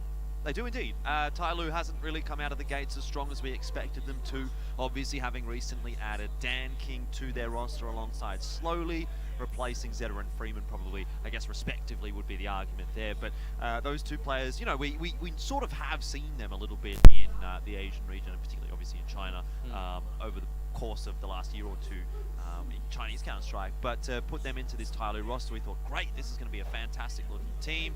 And then, you know, I'd say things haven't necessarily gone the way that we'd expected them to. They haven't been as strong as we expected them to be. But with that all said, this is the first time we're seeing Tyloo in this form, playing in this kind of an official tournament, at least outside of Chinese domestic matches that we don't get a great chance of looking at. So for me, you know, I'm still sort of saying, okay, jury's out as to whether this Tyloo is going to be better or worse, or where they're going to end up. I still think they have a pretty good core roster through for themselves there. We'll take a look at some of the stats for all the players as they've gone through a couple of matches here in Road to Rio so far. I thought, yeah, exactly, looking at the stats here, Summer's been really, really good for Tyloo over the course of this one. Dan King actually disappointing, really. Like, at the end of the day, 79-73, not so bad. Yeah, but one of those games he dropped like 35. Exactly. I was going to say, what happened the rest of them? Yeah, he's going to have just that one good map, and that might be inflating those stats a little bit. On the other side of the coin, D13, we saw a great game yesterday by Score against Mars Delay, and he really was the standout there for them. So hope to see that sort of followed up, because I think we're going to need to see a few good games from D13 individuals to get the better of Tyloo today. Yeah, D13 have 2 really young, sharp players in Score and Raid. They are 2 Mongolian superstars to keep your eye on for the future. And this will be a good opportunity to continue to put themselves on the map. Look, D13, weird sort of game that they lost against Camel Riders the other night would have sort of tipped them, and I'm sure a lot of people would have tipped them to be taking that game, although I haven't really seen too much Camel Riders, so can't say I'm an authority on that. As for going up against Marzalai, we all know domestic matchups, they can often go a way that you're not sort of expecting, although you would say that D13's won the majority of those. This is where it becomes interesting, because look, in the Asian region, we talk about it all the time. These domestic matchups can sometimes be a little bit different of a result compared to if that same team who won the domestic matchup goes and plays someone from a different country who they might not be as familiar with. The style might be a little differently. It's something we talk about all the time when you look at international qualifiers. The team that wins the international qualifier from their domestic region might not always be the team that's going to perform best overseas. Yeah, definitely, and D13 certainly trying to prove that. They were one of the open qualifier teams to make it through to Road to Rio here, so they weren't even really part of the equation in the minor qualifiers, or at least not so much obviously as Tiger or Marzalai. But the good news for Mongolia is that Tiger do take that second seed out of Group A, so you have at least one Mongolian team and one Chinese team already confirmed in the semi-finals, and there's a world where we actually get that exact same result here in Group B, and I think that would be a really, really big shuffle in as far as our opinions would go when it comes to Asian CS. If Tyloo comes through this and D13 comes through this, we have two China versus Mongolia matchups in that semi-final, none from Thailand, and you know, things start to change there a little bit, I'd say. Yeah, it would definitely be interesting. I'm keen to see how D13 go here. Honestly, you know, they've shown some decent stuff, they've shown some disappointing stuff, but just being able to take a map here against Tyloo would definitely impress me. I want to see them be able to step up and actually take on Tyloo in this matchup, so we'll see how it goes. Yeah, I have to agree with you. We'd be keeping an eye on a lot of individuals there, I'd say, for D13. I really felt like they had a lot of firepower coming into yesterday against Marzalai, and when they kind of got rolling, they looked really, really good. But I am wondering how they might perform if they do sort of have to fall back onto some sort of strats and do a little bit more harder work against a team like Tyloo, who might just be able to go pound for pound against them in terms of the individual firepower. Yeah, I wouldn't say it's all firepower from D13. Honestly, even just watching them on the team side of Nuke, they impressed me. They made some pretty fundamentally good decisions. They had some decent strats, had some decent executes going into Dust 2 as well. You know, the way that they played that seemed to be pretty decent. Some of their rotations were quite on point, quite intelligent. So I'm keen to see more of that action for them. And as for Tyloo, I mean, the interesting thing is that this iteration of Tyloo, I mean, it's very, very early on, but I'm just talking about the couple of games that I've watched with this brand new roster. It seems like they've kind of lost a bit of their bite in almost like before they were that team that, look, if you go and look at the old Tyloo rosters with like Bented or something and you say, Tyloo's going to play D13, I'm going to tell you that Tyloo is going to run at D13 and absolutely smack them 16-4, 16-4, something along those lines. I don't think that's going to be the case. They're looking quite timid. When they go through their T sides, they're constantly running 1-3-1s. There's no real aggressive plays. They're just sort of taking their time. It's a very methodical, sort of strategic looking Tyloo, which is not something we're used to seeing from them. I do have a question then on that point, and you know, obviously this is like the second iteration of the Tyloo roster since we saw Bentet and Excurrent kind of departing. Are you, when you say old Tyloo rosters, you're referring to like that Bentet Excurrent era? Was there that change when we saw Zeta and Freeman in the roster as well? Like, is this the same sort of continuation across from those two? Or did you still sort of expect to see more of that sort of dominance from the Freeman Zeta era? I wouldn't even say Excurrent Bentet era. I would say even before that, the full Chinese team that came before that with Captain Mo and Didi was just like the all-out aggression. And I'd say once they started to go international, once they added Bentet into their roster, later on they added Excurrent as well, like you're talking about. That's when the slow transition from an all-out aggressive team that just constantly went through their region, constantly went to the Asia Minor, challenging a team like Renegades, started to change. Because, I mean, you go to enough international tournaments and don't have success with that style, you start to think, hey, we need to change something to be able to actually start to break out internationally. So I think that's where that started to happen. And I think over time, it's just been beaten into Tyloo to some extent by some of these international teams that, you know, you can't play that balls to the wall aggressive style. It's just not going to work when you go up against some of the best CS teams in the world as effectively or as consistently as it works here in Asia. Yeah, fair enough indeed. We've got a few more things to chat about before we do get underway with the first map, and one of those in fact is going to be the map, so we'll start chatting about the veto discussion here now. A little bit more of a difficult one, I suppose, when it does come to Tyloo and D13 here. Overpass probably taken away by D13, Nuke probably taken away by Tyloo. They're the perma vetoes out of these two, so not much of a discussion really to be had there, I'd say. First pick though, here is where D13 can actually get themselves an edge and try to take a map here. Because I really think that they should go on straight onto Vertigo. I mean, they only have a couple of games on it, but it's not a map that I've seen Tyloo play. It's not a map that I've seen Tyloo be too successful on. And then if you're going to go over to Tyloo's court, you'd imagine they're probably leaning towards, I mean, they picked Train the other day, but I'd probably say just go to Mirage, or something like that, which honestly D13, not a bad shout on that either. They could probably try and have a go. I think I'd probably be happy to see a Mirage or an Inferno here out for Tyloo, like as far as D13's picks. But we'll end up seeing what that's going to be once we do get past these first couple of vetoes. So Overpass does get taken away, Nuke does get taken away, that's fully within expectations. Let's have a look. It is Train the choice by D13 and Mirage is the choice from Tyloo. So I guess D13 won't be too disappointed actually to see that Mirage pick coming out. But Train, a bit more of an interesting one. You were sort of hoping for a Vertigo, which is still in the discussion here, but I'd have to imagine it's going to be second Tyloo's by going to Tyloo, yeah, they're going to get rid of that straight away. Yeah, I don't know. Look, I don't have a good read on D13's map pool. I'm not super familiar with the team, but end of the day, I think Train might be a bit of a mistake, and we've been seeing it all day from a lot of these teams. Even the team like Beyond picking Train into a ViCi, that's a bit of a different discussion. But then you had Chiefs picking it into Order. This is a map that Tyloo picked the other day. You know, they're brand new on this roster, but they've shown a willingness to play it. Why would you go towards that rather than going towards a Vertigo or something like that, even if you're not super confident on it? I feel like that would have been your best shot. I feel like, you know, especially a young team, a little bit inexperienced, going up against the Tyloo, starting out on the T side of Train, you could be setting yourself up just to get Swift 2-0'd.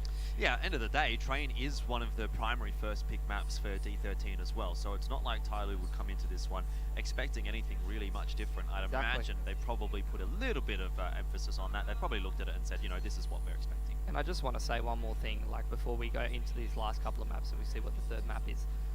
If this group does end up the way we're talking about, and we do end up in a three-way tie, sometimes we decide those three-way ties by plus-minus map differential. And if you, as D13, have gone and picked Train and got yourself 2-0'd and won't be advancing off the back of that, rather than potentially have been able to pick a Vertigo and take at least one map off of Tyloo, then you could have just goofed yourself out of advancing into the semi-finals. I guess we'll have to wait and see how Train does end up going. It's all theory crafting right now.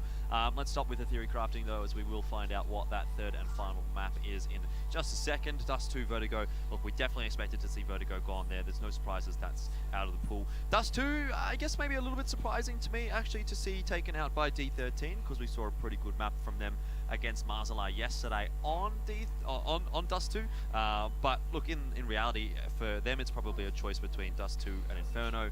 And to be honest, I think Inferno doesn't look like a terrible choice here for D13 either.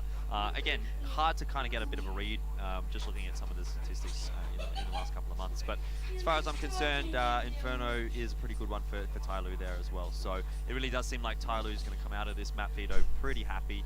And I would say, and I'd have to agree with you, that I think it's unlikely that we do end up going to that third map here. But I probably would be saying most of that anyway. Like, even if we got Vertigo, would you be predicting that D13 wins that map?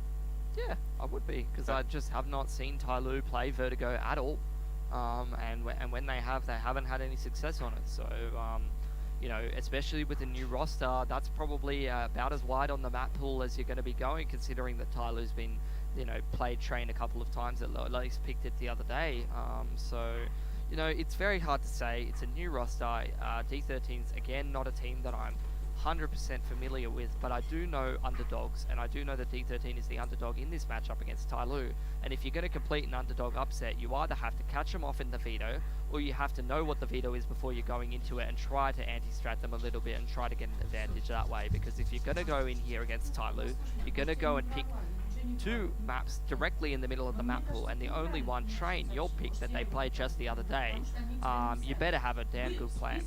I guess the argument then there is maybe D13 saw something on Train they feel like they can kind of deal with against Tyloo sometime in the past. Only a few games played though on Train for Tyloo, so I'm not sure how much anti-stratting they're really going to be able to do. Funnily enough, the stats there say that they have a better chance on T side, and that seems a bit far-fetched to me, but either way, we are going to probably be seeing Tyloo start on CT side here of Train. Dan King, someone that we will be keeping an eye on there, obviously being the primary AWPer for this roster. And he's had his moments here in Road to Rio, but he hasn't really been standing up and being that sort of star player, that star impact player that we really had hoped to see out from him as an individual. Do you think it's just maybe a little bit too early here for Dan King, or is there something more at work? I don't really know. I think we already saw one pretty outstanding game from him on Dust 2 to open up the tournament. Yep. Since then, we didn't watch a lot of the games, but the only game we watched was him going missing a little bit. But, you know, Tyloo has enough firepower to sort of step up. It's going to be interesting. He was a pretty consistent player on Home. Maybe it is just a case of coming into a new roster and trying to find his place and trying to find his level of comfort, I suppose. In saying that though, you know, we watched D13 the other day. I would say that the two standouts were, or at least the three standouts for me, were probably Rate, Score, were the two main ones. Mr. Cap had some moments where he was able to multi-frag and had some pretty good rounds. Annihilation is the AWPer that's going up against Dan King. He hasn't had a fantastic tournament, even though when we've asked for some advice for some people a little bit more familiar with the D13, people have told us that he's a standout. So maybe this is a series, if he can step up, and Dan King's playing a little bit inconsistently, maybe there's an edge there. Yeah, I mean, the issue, though, is, like, when you look at the Tyloo roster, you think, okay, maybe Dan King's not having a great day, but then Summer can be able to pick up the AWP if need be. He's very likely to take a secondary AWP if the economy really starts to get rolling here, particularly on the CT side of Train. I thought Attack has been great this tournament. Summer's been great this tournament. Somebody's kind of had his moments as well, and I think slowly actually coming into this roster has been sort of that consistent pillar that we've been hoping to see coming out from him, right? Coming into a roster like Tyloo, you're, as a player like Slowly, you really want to be seeing, you know, just a pretty standard flat line, you know, 18-18, 20-20 kind of coming out like that. Just being able to hold down those bomb sites and help the lads out, not necessarily needing to be the guy that's running away with 50 or 60 frags or something like that in a series. So I think Slowly's kind of just slotted in pretty nicely here. He's a great player. I think we see too many Chinese players who are trying too hard to be an aim star, at least in the past. Nowadays it's sort of changed a little bit. We have a lot more sort of well-rounded talent base in China, but Slowly, he's one of those players who's got a game style that will fit into any team. It doesn't matter who you put him with.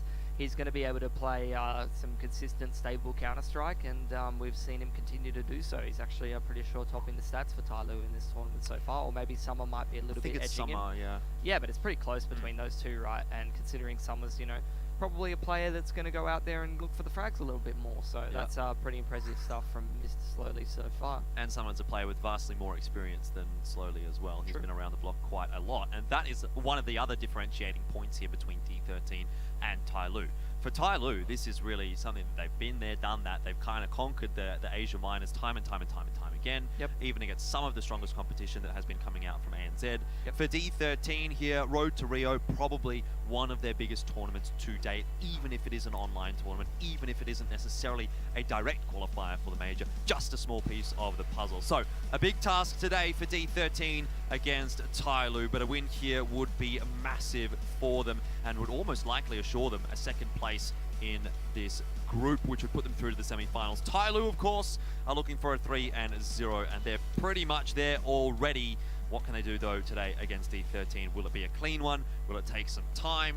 Or will D13 cause the upset? That's what we're here to find out as we do head into the first map of Train. D13 start off on the T side, and Tyloo are going to look to build the economy early on in the piece with the pistol round win here. Well, going into the T side of Train, D13 better have a plan, and they have got 3 sets of utilities. So I'd say that they do. 2 of these players setting up outside on the dumpster near T connector. Their smoke's ready. 1 player above SL. A little bit of SL control. D13 just waiting. In come the smokes. Looks like it's going to be smokes straight onto the bomb train either side. Couple of flashbangs over T connector. Summer trying to get a bit of a one-way, and I think he has found one there. Rates just running around looking at the ground, dodging a few flashes, and he'll actually spam a fair bit of damage into Summer, who is the player with the kit. That's actually potentially quite important as we head into the later stages of this round, if it does come down to a smoke defuse. There's 2 flanks from Score and Tamir, who are 2 of the utility users here on D13, so multiple layers to this strat here.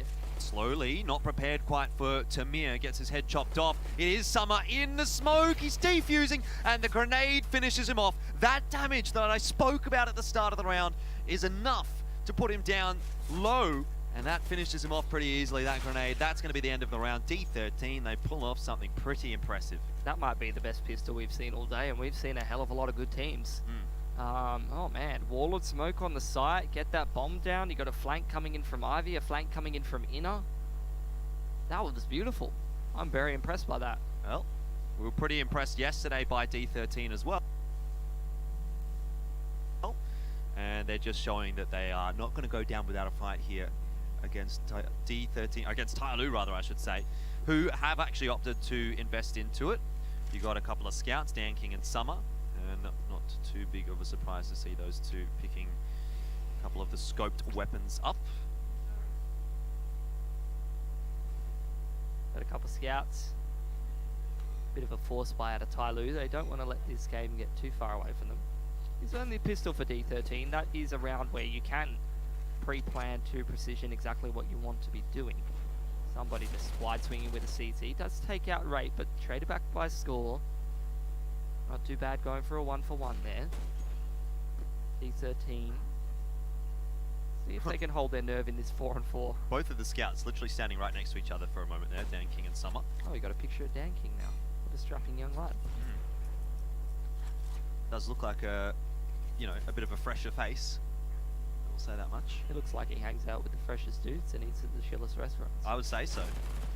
Anyway, Attacker's done a pretty good job onto Annihilation, and this is not looking quite as clean for D13 as the pistol round did. Mr. Cap looking to salvage it, and will do so with the assistance of Score, who's now in the 1-on-1. Slowly does have head armor as well, so this MAC-10 might not be too powerful, but Score gets the timing right and Slowly just not able to land that final shot. 3 HP, the difference between a won and lost round for D13.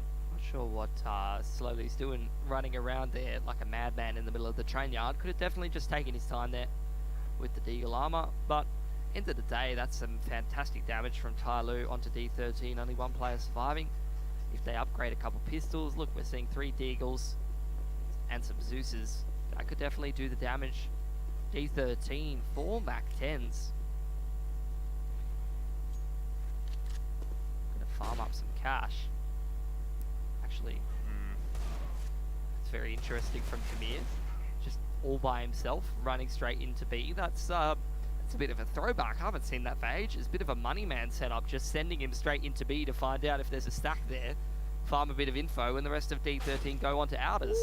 Been a while since I've seen that, but slowly 1B onto score, who's pushing into dark side. I think D13 are getting a little bit too loose after that pistol round. Yeah, D13 certainly not doing this as cleanly as they might like to. The Deagles putting more damage and more damage in as we watch. Mr. Clap, he just gets clapped. Right, and Annihilation now in a 2-on-4, and there goes Summer to grab the kill onto Rate. Annihilation trying to survive as long as he can here. There is actually no kit for Tai Lu, so I think he's probably just won the round there with those few kills. Wow, Annihilation, he's going to finish them all off himself. It's a 1-on-4. Yeah, but it's against a full eco, man. Like, good stuff from him, but it should not even be coming this close for D13, regardless though. Yeah, somebody has an AK. Bomb explodes. They've given somebody an AK. They're going to be able to reinvest here. Just get all these AKs across the board, and three rounds. You're happy with that if you're D13 here. But they don't have a whole lot of cash to show for it. All of that grinding to get those rounds up against the pistols. So, look, let's see. First gun round would be another round that you would sort of pre-plan from time to time, Jordan. So let's see if they have something special in mind. A couple of orgs actually for Tai Lu here. Not something you see every day. At least not anymore. Back 10 out for Rate again. I feel like D13's really feeling this upstate. Even just seeing how they're moving around the map, you know, just jumping around like madmen, flicking their knives around. You can see they're just bursting full of energy. They're keen for this game. You love to see it.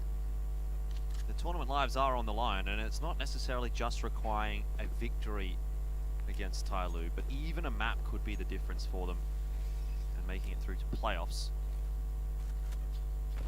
RMR points on the line. A bit of damage with some utility or some spam onto some of these Tai Lu players. There was a progression smoke towards Ivy for D13 there, a bit of pressure towards SL and Inners, but they are just going to walk back between SL and T-Con. That will be where the push is happening. So with Summer in SL, they've got a lot of players on this outside bomb site in some pretty advanced positions. It's going to be quite a hard hold for D13 to crack. Doubled up in T-Con, Tai Lu. This is pretty difficult. Let's see if D13 are able to do it. Certainly, a smoke will go through to Pop Dog, but that's not really blocking off anyone from Tai Lu at the moment. Dan King, he spotted the first out. The second is finished off by somebody, and this is looking like a really, really tough nut to crack right now for D13. Although, maybe Tai Lu wasn't expecting score. He was the third man in from Ivy, and that has worked to perfection. Slowly, the last man alive now, and he is mollied off in Z Connector as the bomb plant goes down. He gets dropped on it as well to add insult to injury. No kit for the man, so he's going to have to speed it up. But Tamir and Score are in some pretty good post-plant positions. T-Con and SL. It'll be quite hard to flush them out of these positions. Yeah, I'm sure Slowly's not feeling too keen about this 1-on-2 anymore. And he is indeed going to follow suit with that train of thought as he'll depart in the direction of the CT spawn. So that'll be another round up for D13, and the first gun round as well. Always great to start off with a pistol in the first gun round, regardless of what side you're on. And again, a very, very impressive setup from D13. That third man in from Ivy just making the difference.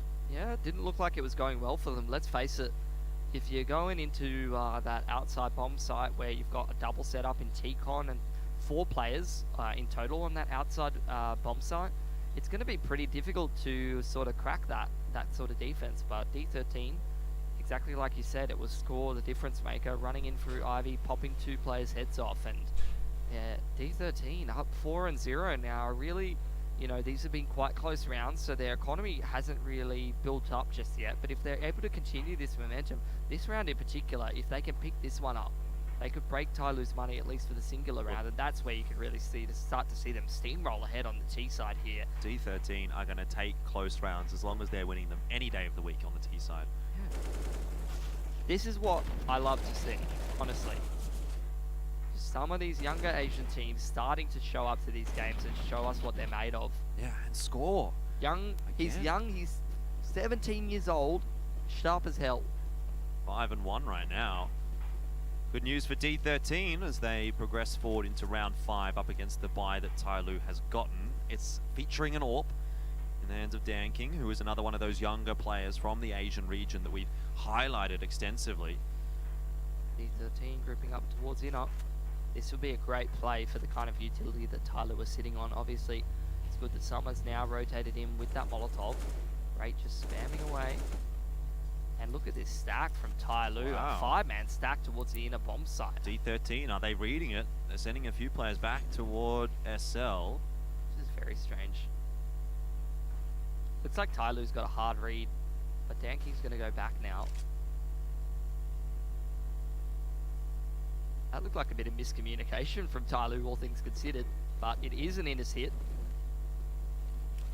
Perhaps too little too late for that rotation. Tyloo do start to make their way in, and Dan King is now set up, but is he going to be able to do too much? 1 kill for him, 2 kills now for Dan King, and that's worked out nicely for Tyloo. They get across just quickly enough. It's got to be scoring the 2-on-3 once again, and he does not miss. What a shot with the AWP. Tamir, he's seen that player with the AWP. It's Dan King dancing around on top of the oil train. Will stay here in the smoke and wins the battle against somebody. That's a big one. Dan King surely can't win it from here in a 1-on-2, but you bet your bottom dollar as the player that we know him as, he's going to give it a crack.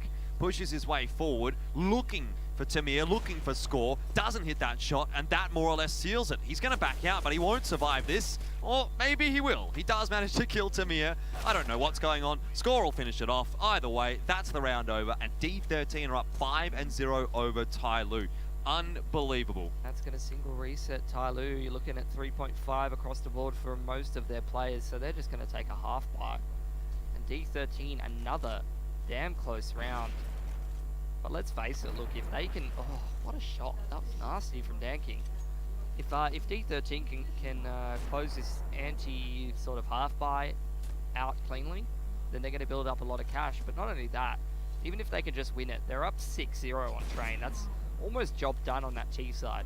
At the same time, though, you're versing Tyloo. Yeah. You want to get the most out of this as you can. If you're just streaking away with these rounds, you're going to need every single one you can get, because if Tyloo start getting rolling, that's when you're going to see the scores start to get closer for sure. Oh, score just backed out a little bit there, and Tamir's kind of left high and dry. No trade available, no assistance either. It's not a retrievable weapon for Tyloo at the very least, and I think you're absolutely right. Right now, as D13, there is no way I'm resting on my laurels. I'm getting as many rounds on the T side as I can possibly get. Yep. So far, so good. Oh, shot from Summer. Continuing his good work and attacker, and these are the kind of rounds that Tyloo win all the damn time, Jordan. Yep. They've got control of the bomb. Score. Oh, he misses that shot as well. That's really punishing. It's all onto Annihilation now. He's not been a huge standout for D13, but this could be a huge impact round from him. In fact, it's actually a really hugely impactful round from Summer. 2 kills with that scout. Tyloo get there first. The E button didn't work for Summer at the end of the round there. Unfortunately, he tried to press it on the AK, and CSGO said no. Honey's in a pretty bad position actually for D13 right now. So it's all these close rounds, man. All it took was so that one slip up. It's really like, you know, you could have seen that half ballooning out even more, but here we are. That's fine. Look, honestly, 5 rounds on the T side already, with how many left to play. They can still continue this streak, D13. They just need to take a little chill for this round. Try to maybe see if they can take a gun or 2 off Tyloo. Just focus on that for now, and then continue the good work once they're able to get guns in their hands. Oh, there's one. Dan King cops a bullet to the head. Gonna keep probing onto somebody who you can kind of tell wants to take this duel. I don't know if I would be wanting to take this duel against Array at this point. Yesterday, he literally 1v5'd with a Deagle against Marzalai. Yeah, Annihilation also catches slowly, so maybe we will continue those shenanigans, though Tamir should be a freer kill. Look at how deep Annihilation is, though, already into the B site. Maybe Mr. Cap can actually dive in there and get the bomb plant down. Oh. Annihilation. He's being true to his name. There goes Summer, and how many more will Annihilation find in this round? Tyloo now struggling. It is classic Asia CS right now, as we see an exchange of force by victories. Surely D13 can pick it up from here. The flank in from Score doesn't actually work out. Maybe I've spoken too soon. Attacker, he'll see the player standing on top of the default bomb spot. Mr. Cap, though, surviving for now. And the comms, somebody was looking in the wrong direction. And he's run out of time. He doesn't have a kit. The round is going to go the way of D13. Can you believe it? 6-1. D13 just with a handful of pistols, not even a force buy there, so that's really going to be helping their economy. A ton of cash in the bank, and even an M4 picked up there at the end of the round by Rate, who's again shown his prowess with the Deagle. Tylo going to try and put together a buy. Those are not easy shots for Annihilation to hit, particularly that one onto Summer. D13 with the chance now to reset Tyloo's money. Put them on another eco, which would be not only 7 but an 8th round probably for D13. Now I guess they're just showing us why they're picking Train instead of Vertigo. Yeah. That said, so far so good is not always where you can end your map. Tyloo are very, very solid at coming back from deficits, and we've actually even seen that a little bit here in Road to Rio. Don't count your chickens before they hatch here for D13. They're only 6 rounds in out of 16, 10 more to find, and Tamir just goes charging out onto the A bomb site and totally fluffs it. Attacker finishes him off easily. And now the rotation coming into the B site. Tyloo calling that early. Mr. Cap has demolished slowly, and Scores waiting for Summer, creeping up the ladder. This is not going entirely too poorly for D13 at the moment. Mr. Cap under a lot of pressure at Oil Train here though. Rate's trying to play off of him. Mr. Cap falls. There are still a couple of T's to find here, so it's not a foregone conclusion for D13. 1 on 3 though for Score.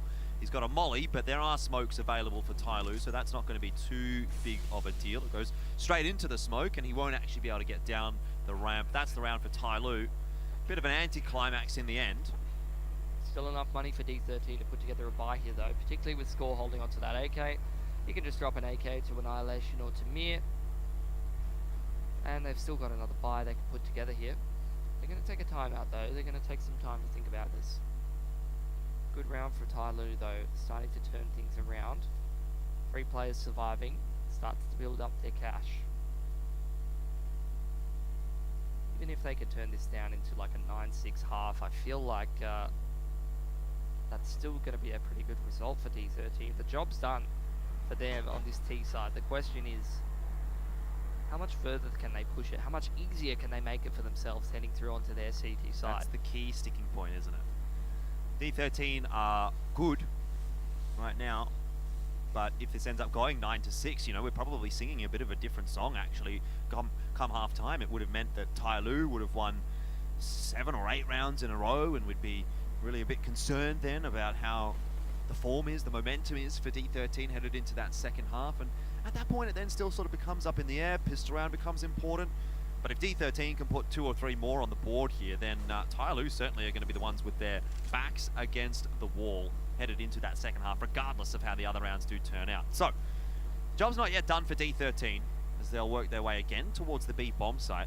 Seems like that's where they've been really putting quite a premium on. And this time it might just be a bit more of a drier push, maybe a couple of flashes through that smoke, but they are going to be going straight into Slowly, who's been solid, and that's exactly why. Headshot onto Rate, does get chopped on down though by Mr. Cap. Bomb is retrieved by Annihilation and planted right on default. He picked up that molly from Slowly, which is really going to slow down the rotation through CT connector. Somebody's the key player here, trying to sneak through this Oil Train smoke. You know he's going to walk through this smoke. He's waiting for a flash from Dan King. Oh, maybe I was wrong. Time is ticking away. Tyloo's got to get a move on here. Well, the smoke disappears. Somebody's just a little bit too late to pick up the kill of Mr. Cap. And I think Tyloo are probably a little too late to make this defuse happen. Not that it's really going to be much of an option. Annihilation again, another couple of quick, sharp headshots, and that's D13 up to 7. 7 and 2. Wiping the floor with Tyloo at the moment.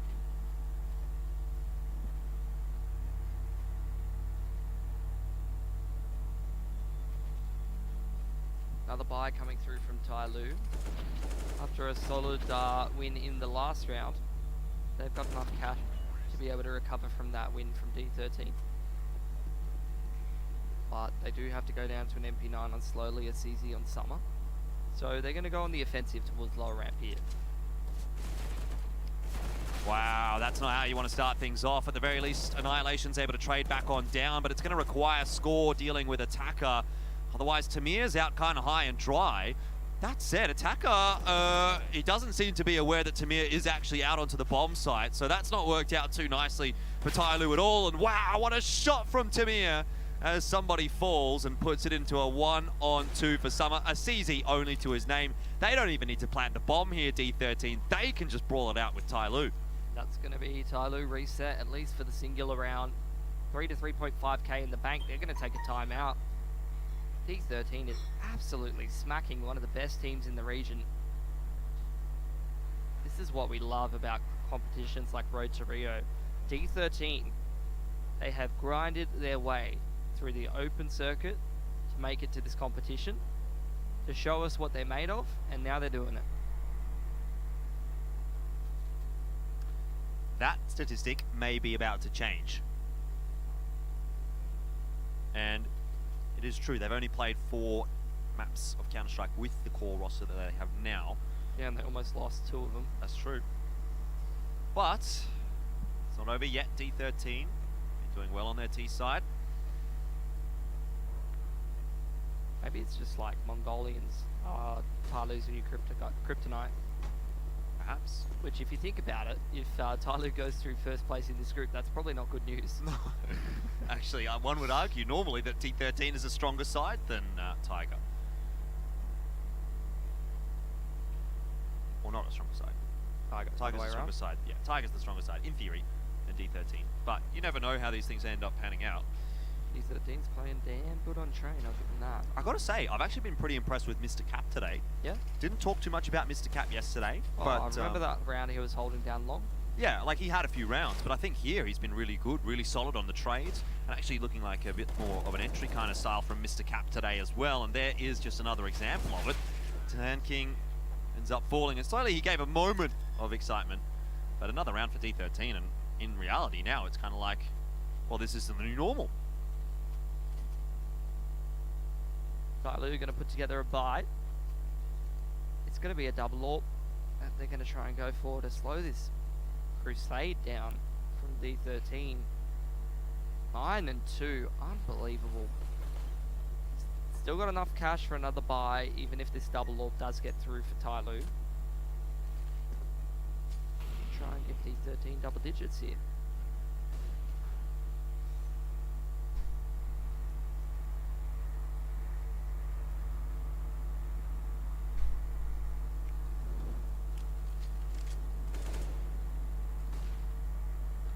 Loving what I'm seeing. Look at that SL clear from D13. Now a smoke onto the CT connector and out of SL.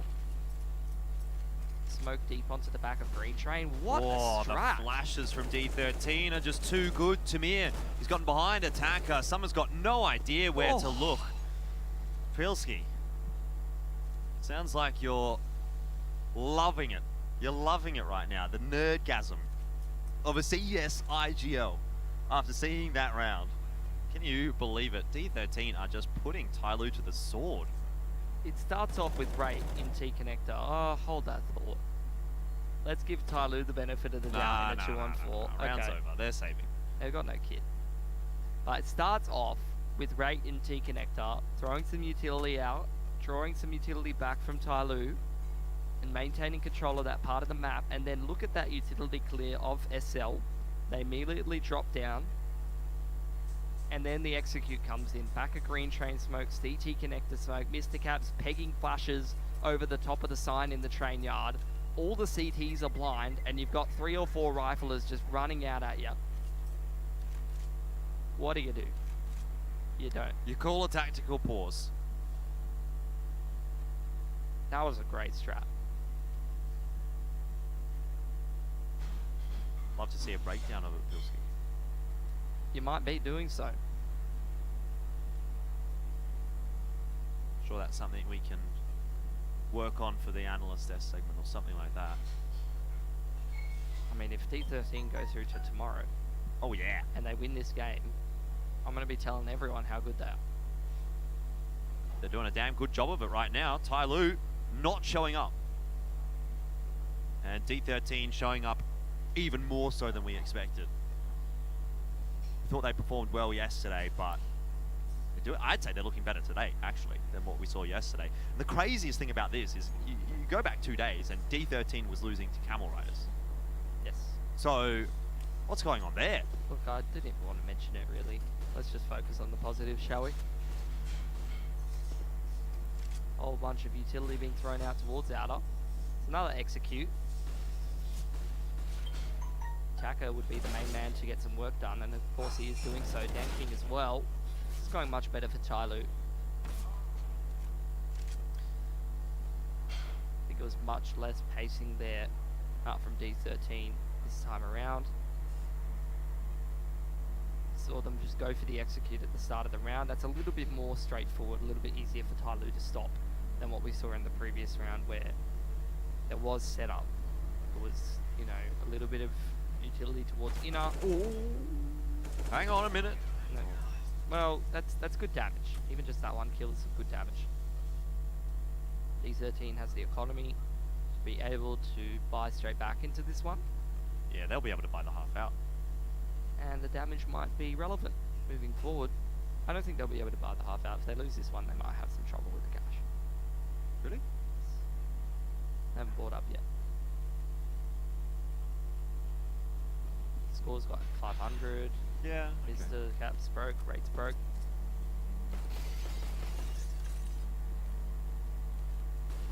This would be a great one for Tai Lu to be winning. Yes, indeed. Be a great one for D13 to be winning as well, because again, that would probably put Tai Lu on a bit more of an awkward bye heading into the final round of the half. Yeah. But when you've already got 10 rounds, probably more important for your opponent to be winning it. Tai Lu definitely need this one for sure. He is spamming away. 2 players for D13 probing either of the extremities towards inner and towards Ivy. Now some utility thrown out by Rate. You can see that's drawn the attention of some of these Tai Lu players who are 4-stacked on this outer bomb site currently. And there's the smoke towards the back of Green Train. That's been a big tell that they've thrown time and time again, that they're going for an outers execute, but this time actually it's a play towards inner. And slowly he is all on his lonesome without a single piece of utility. That's not good, Danking. He's been given a few opportunities, but surely he can't survive here. The Glock comes out, and I think he's tagged Rate through something or legged him. It doesn't matter. D13 win the round. Look, Rate and Score didn't even need any of those kills. In the meantime that happened, what you didn't see is that they pulled the 4 players over onto the A bomb site and they hit inners and killed slowly, and he was the only one there. They got the bomb down, and then Rate and Score just killed everyone on the outers anyway, 2v4. So that went rather well for D13. This is absolutely ridiculous, Jordan. Yeah. They literally can't put a foot wrong on this T side of Train. And this is a day where we've seen literally 2 teams pick Train and absolutely suck starting on the T side. And now these guys are showing us how it's done. Well, it's a nice change, isn't it? Slowly, fully flashed, and Attacker can't do anything. They're already into the B site, and he's just going to have to hide away. Puts himself a smoke down so he doesn't have to worry about that angle. But look at this, D13, they're just moving through the bomb site, gaining control deep into the site and making it more difficult for Tai Lu to retake. Now, admittedly, it's not a retake yet because the bomb's not even planted. But does that really matter at this point? Summer trades down Rate, bomb plant finally going down, Score's actually still on the rotate across, and now come the flashbangs out for D13 as they start to get themselves in those post-plant positions. So, normalcy has returned. Another nice flashbang delays from Score. There's a molly as well. There's no smoke for Tai Lu. No kid either. Going to take the peak onto Annihilation. That'll be the end of the half. What a fantastic first half from D13. They're up 12-3 here on Train. We're going to take a break, but you don't want to go too far because you might miss the second half. There may not be much of it. D13 looking phenomenal here on Train.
muscle moving.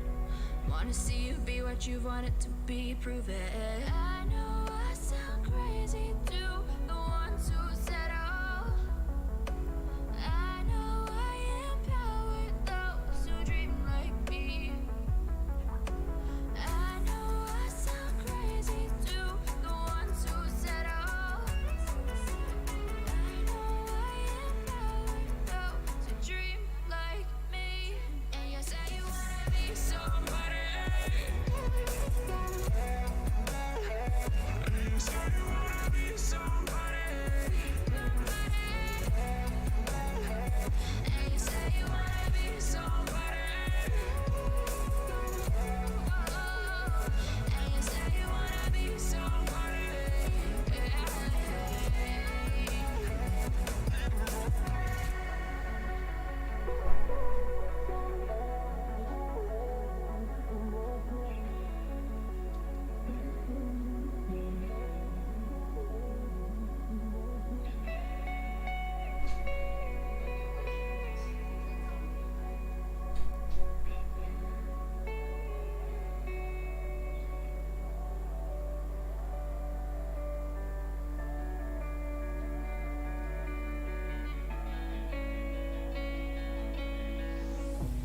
Chasing love in an empty bar. Pour a drink till I make it past. The midnight hour seems to come and go, but I know. Walk on up with a drink in hand, sipping mixes 'cause you can.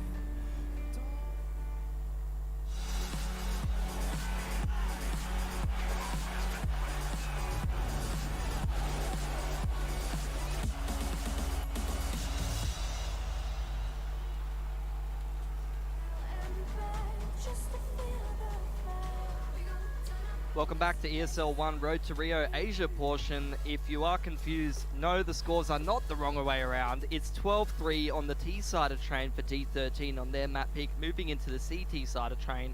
I'm as shocked as you are. Yep, me too. Really not much more to say about it, is there? Just been a crazy first half there. Tyloo really struggling on their CT side. D13 here going into it with 12 to play with. If they get the pistol here, I mean, it's over.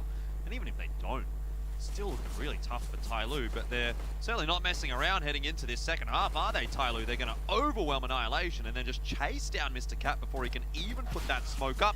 Tamir gets blasted out of SL, and it's all on to Rate and Score, who are, admittedly, hitting a few headshots, but with those USPs, it's still going to be a tough ask for them. In Tyloo, I guess that's one way to get you back into the swing of things heading into the second half. I mean, nothing's been working for them. How about just turn it on? Just start running at them.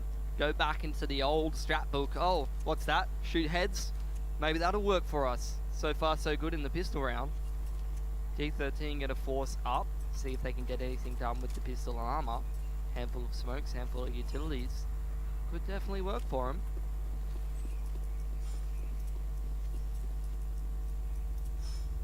Tyloo rolling out fairly quickly. Looks like a SL and T-Con push split on the outers. Oh. What is that from Tamir? He's running at them. He doesn't with care. The CZ. Only a 1-for-1, but still. It's the intent. It's the thought that counts. He's sent a message. That's right.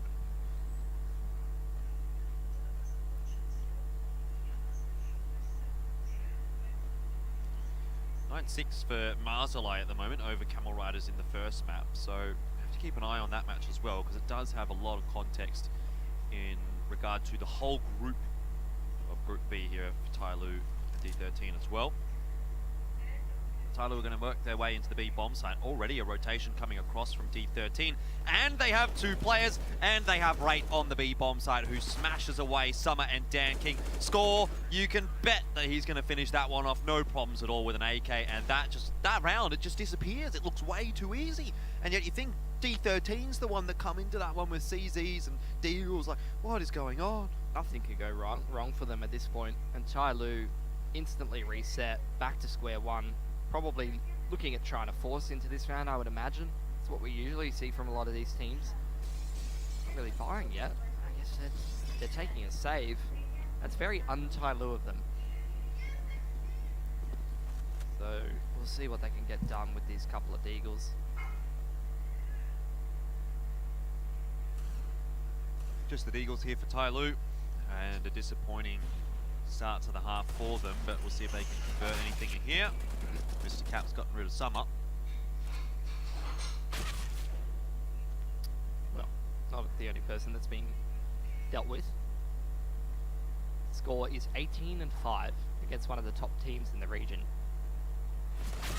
He's not even 18 years old yet. And sure. perhaps the most foreboding name in the region as well. It's not even just that they're a good team, it's that you're going up against Tai Lu. And this guy just doesn't care. It's like he's playing in a pug or in DMs or something. He's just blasting everyone's head off. Tai Lu gonna buy up. Can't really put together that good of a buy, to be honest.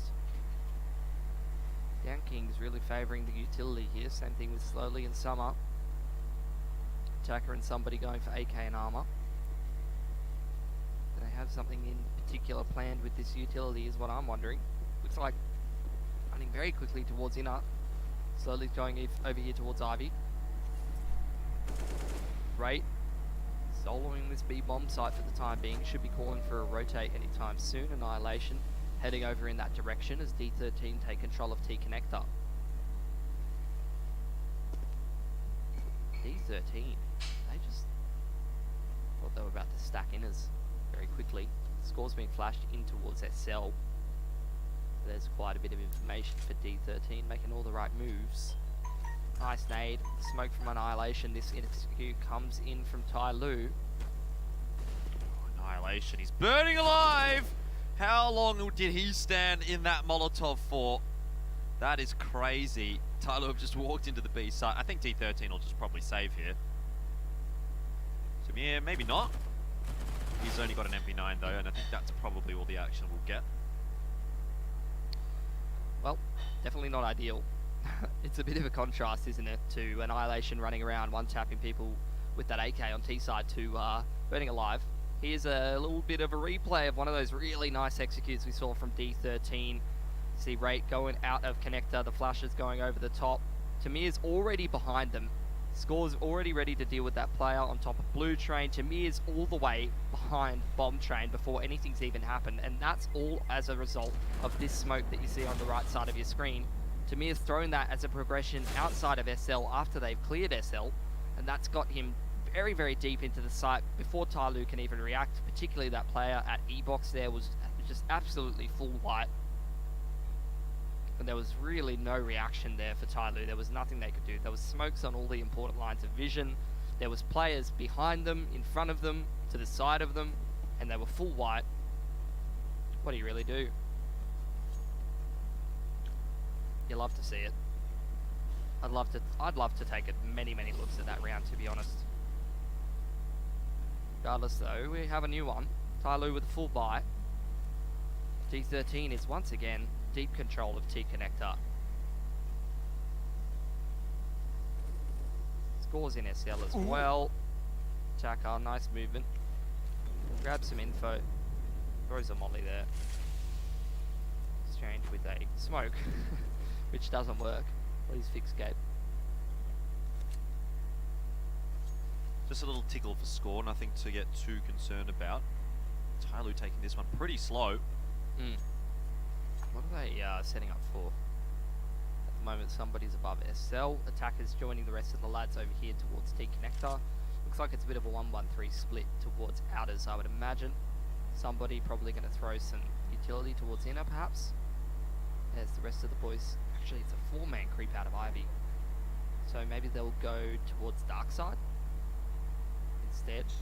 There's a smoke that is onto dark side and a molly on the right side. So here's where I want to know. Are they going to go through their own smoke, or are they going towards this outer side just with a 4-man? Yep, that's exactly right. Straight towards dark side. They're going to try and wrap to B, and there's no response from D13. I don't know if they've even seen this Annihilation. He's still not looking in the right direction. No, he's got no idea. It's too little too late, even if he were to turn around now, and Summer gets the free kill. Rate is still continuing to watch the ramp.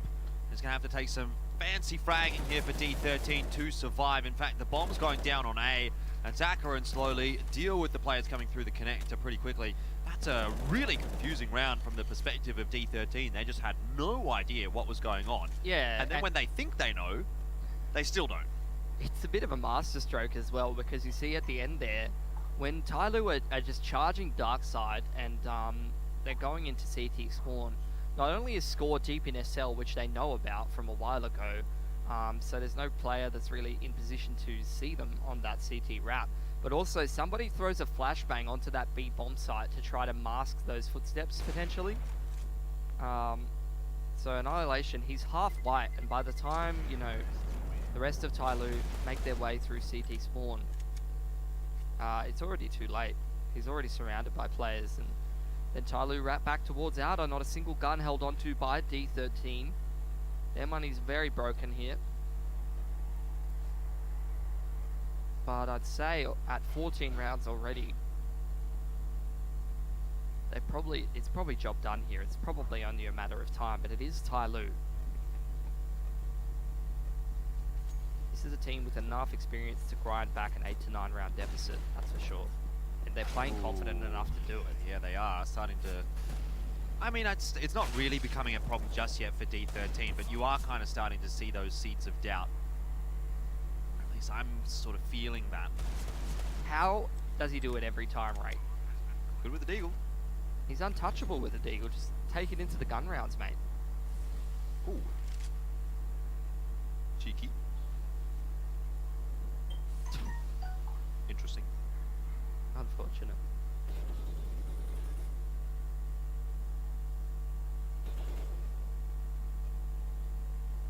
Tyloo just letting Rate know that they know, but it's an interesting one from Slowly. Charging up the ladder. And trying to get a bit too cheeky. Somebody as well. Well, he's got a player wrapping around behind him here.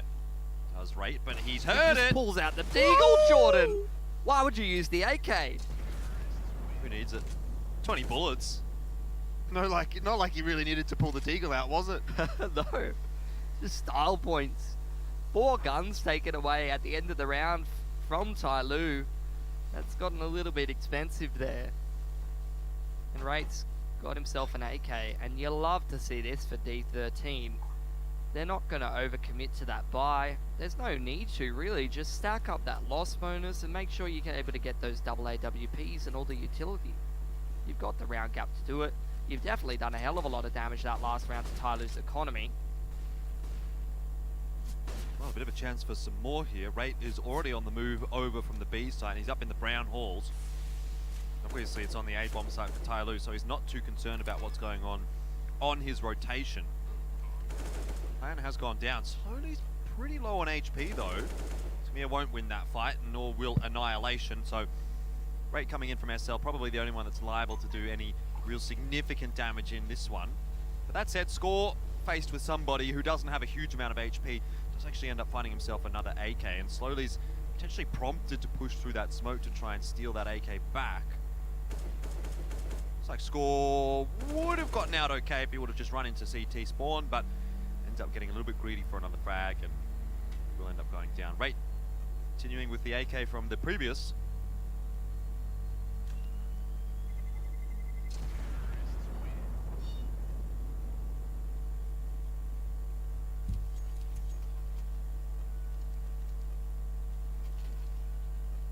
Is the buy for D13. Double AWP, purchased straight up. Full sets of utility kits, all the bells and whistles, Jordan. Looking very nice. No AWP for Tyloo. Don't think they should be picking it up the way that they're playing. They've been moving everywhere. They've been everywhere. 3 smokes are very quick. Execute on this out at bomb site. Back a green train smoke, sandwich smoke from Tyloo. Slowly's getting ready to be sent. Goes through Hell's side actually, and a walk straight through the smoke from Tamir. Not going to catch Slowly out. He's a little bit too cottoned on to the shenanigans that D13 have been throwing in here, and D13 certainly have been struggling to find this map point round, this 15th round.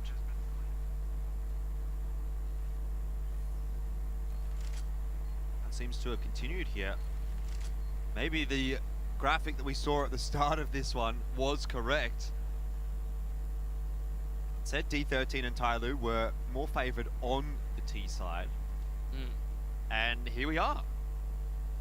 Yeah, Tyloo, the way that they're playing, they kind of look pretty pissed, you know? They're just running at D13 full force, just getting straight into that outer yard. You saw the wrap through Dark Side, setting the pace straight on the flank in round number 20. Looks like D13 going to be able to save those 3 guns. Tactical timeout for D13. So let's take a look at that round, shall we? Number 20. It's where you saw Tyloo. They got the Molotov on that right side, the smoke on the left, which sort of tells D13 that, hey, this might be a bit of an Ivy split, but instead it is a wrap towards Dark Side. And you can see Summer. I'm pretty sure he's the man doing the in-game leading duties for Tyloo. Somebody throws that flash. Annihilation's still a little bit white when Summer comes and shoots him in the side of the head.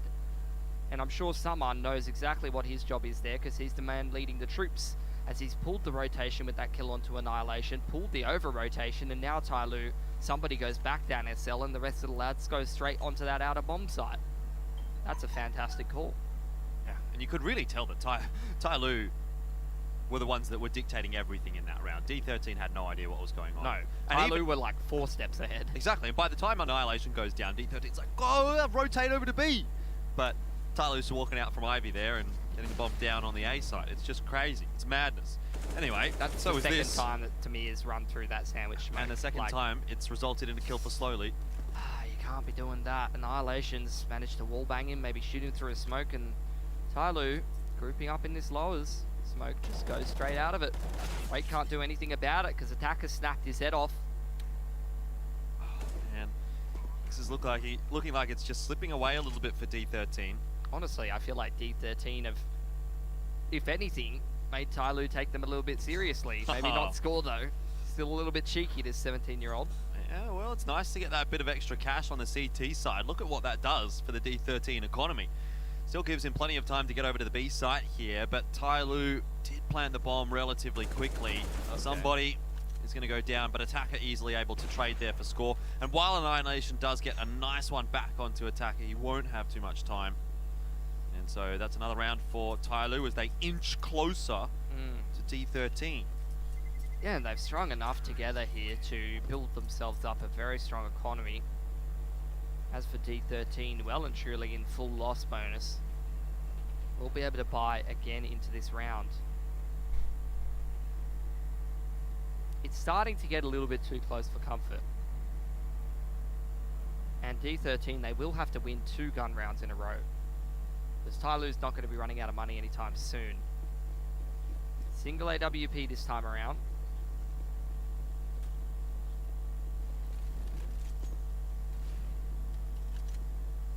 Tyloo doesn't look like they're going to be letting up on the pace slowly. Out on the wing towards Ivy once again. Tamir trying to get aggressive. Well, if it ain't broke, don't fix it. That's a nice deep smoke though. The other side of the map though, Tyloo starting to group towards inner. Great, chucking out a bit of a flash. Maybe sort of trying to sell that there might be a player towards upper ramp. But there is not. It's just Annihilation posted on that lower ramp from CT Connector. Score. Ooh. Yeah, almost getting spammed out there, but he's going to hold his nerve. Nice setup towards inner. We've seen this angle work for many players today. Rate just on that flamey angle now moving under coils. He's actually going to go towards upper and make a bit of a push, potentially. No, just sits on the side as Annihilation's got that upper ramp area locked down. Oh, somebody just dodging that bullet with the progression smoke here for him. Does take a peek into the site, keeping a look at the spools. Rate's been spotted. It's a little too late though for poor old Summer, who was trying to plant the bomb, and only now does Attacker trade Rate back on down. Slowly's position is good though, and he'll have called that there's a player coming in through the connector. Somebody will smoke off Tamir. And Slowly's pretty much waiting for Mr. Cap now. He knows roughly where he's going to be. Somebody does catch Tamir, and I think Mr. Cap goes down here as well pretty comfortably. Tyloo are up to 11, and another step forward for them, while D13 just at a standstill right now. Attacker is absolutely slapping these Mongolian fellas around, I'll tell you that, children. The man is just running into all the sites, slapping some heads around. Easy as you'd like. round definitely could have got difficult, but you're just seeing Attacker well and truly in control. I don't really like this force up from T13. Would have liked to see them take a save here. Annihilation has got 1900. Rest of the lads keeping a bit of cash in the bank. Rate's going to try and go quickly. He would have been heard. That tick, that one tick. And of course the elephant feet as well give away his position. Somebody's ready. I think we're seeing some inexperience start to show from D13 here, Jordan. They're letting it slip. That is indeed the case. 14-6 was it? Something like that. 12-3 first half. On the T side, no less. I think you need to see score hold onto this orb. It's going to be hard to though. Somebody's walking through inners. No way they expect a player here. Good timing favouring score though. At least gets away with his life, but you can see Tyloo starting to put this bomb down. They're definitely trying to keep these CTs contained potentially. Got a lot of cash in the bank, so I think they're well aware. You can start to see them hunting Attacker, moving through dark side, slowly checking Ivy. Someone moving back through T-Con. They really want to hunt these last two CTs down here, Jordan. There's the primary prize. Mr. Cap only holding an MP9. Really doesn't make too much of a difference if he goes through, but doesn't look like that'll be happening. 14-12. One step closer for Tyloo. D13 going to take their last tactical timeout, and I think they should be taking a save here. Bit of a hasty force in the last one, if you ask me. Going down to MP9s and stuff like that, and there you go. The half buyout from D13, but they do not have many rounds to play with, and they need to win 2 gun rounds in a row. And after they were up 14-5, at one point,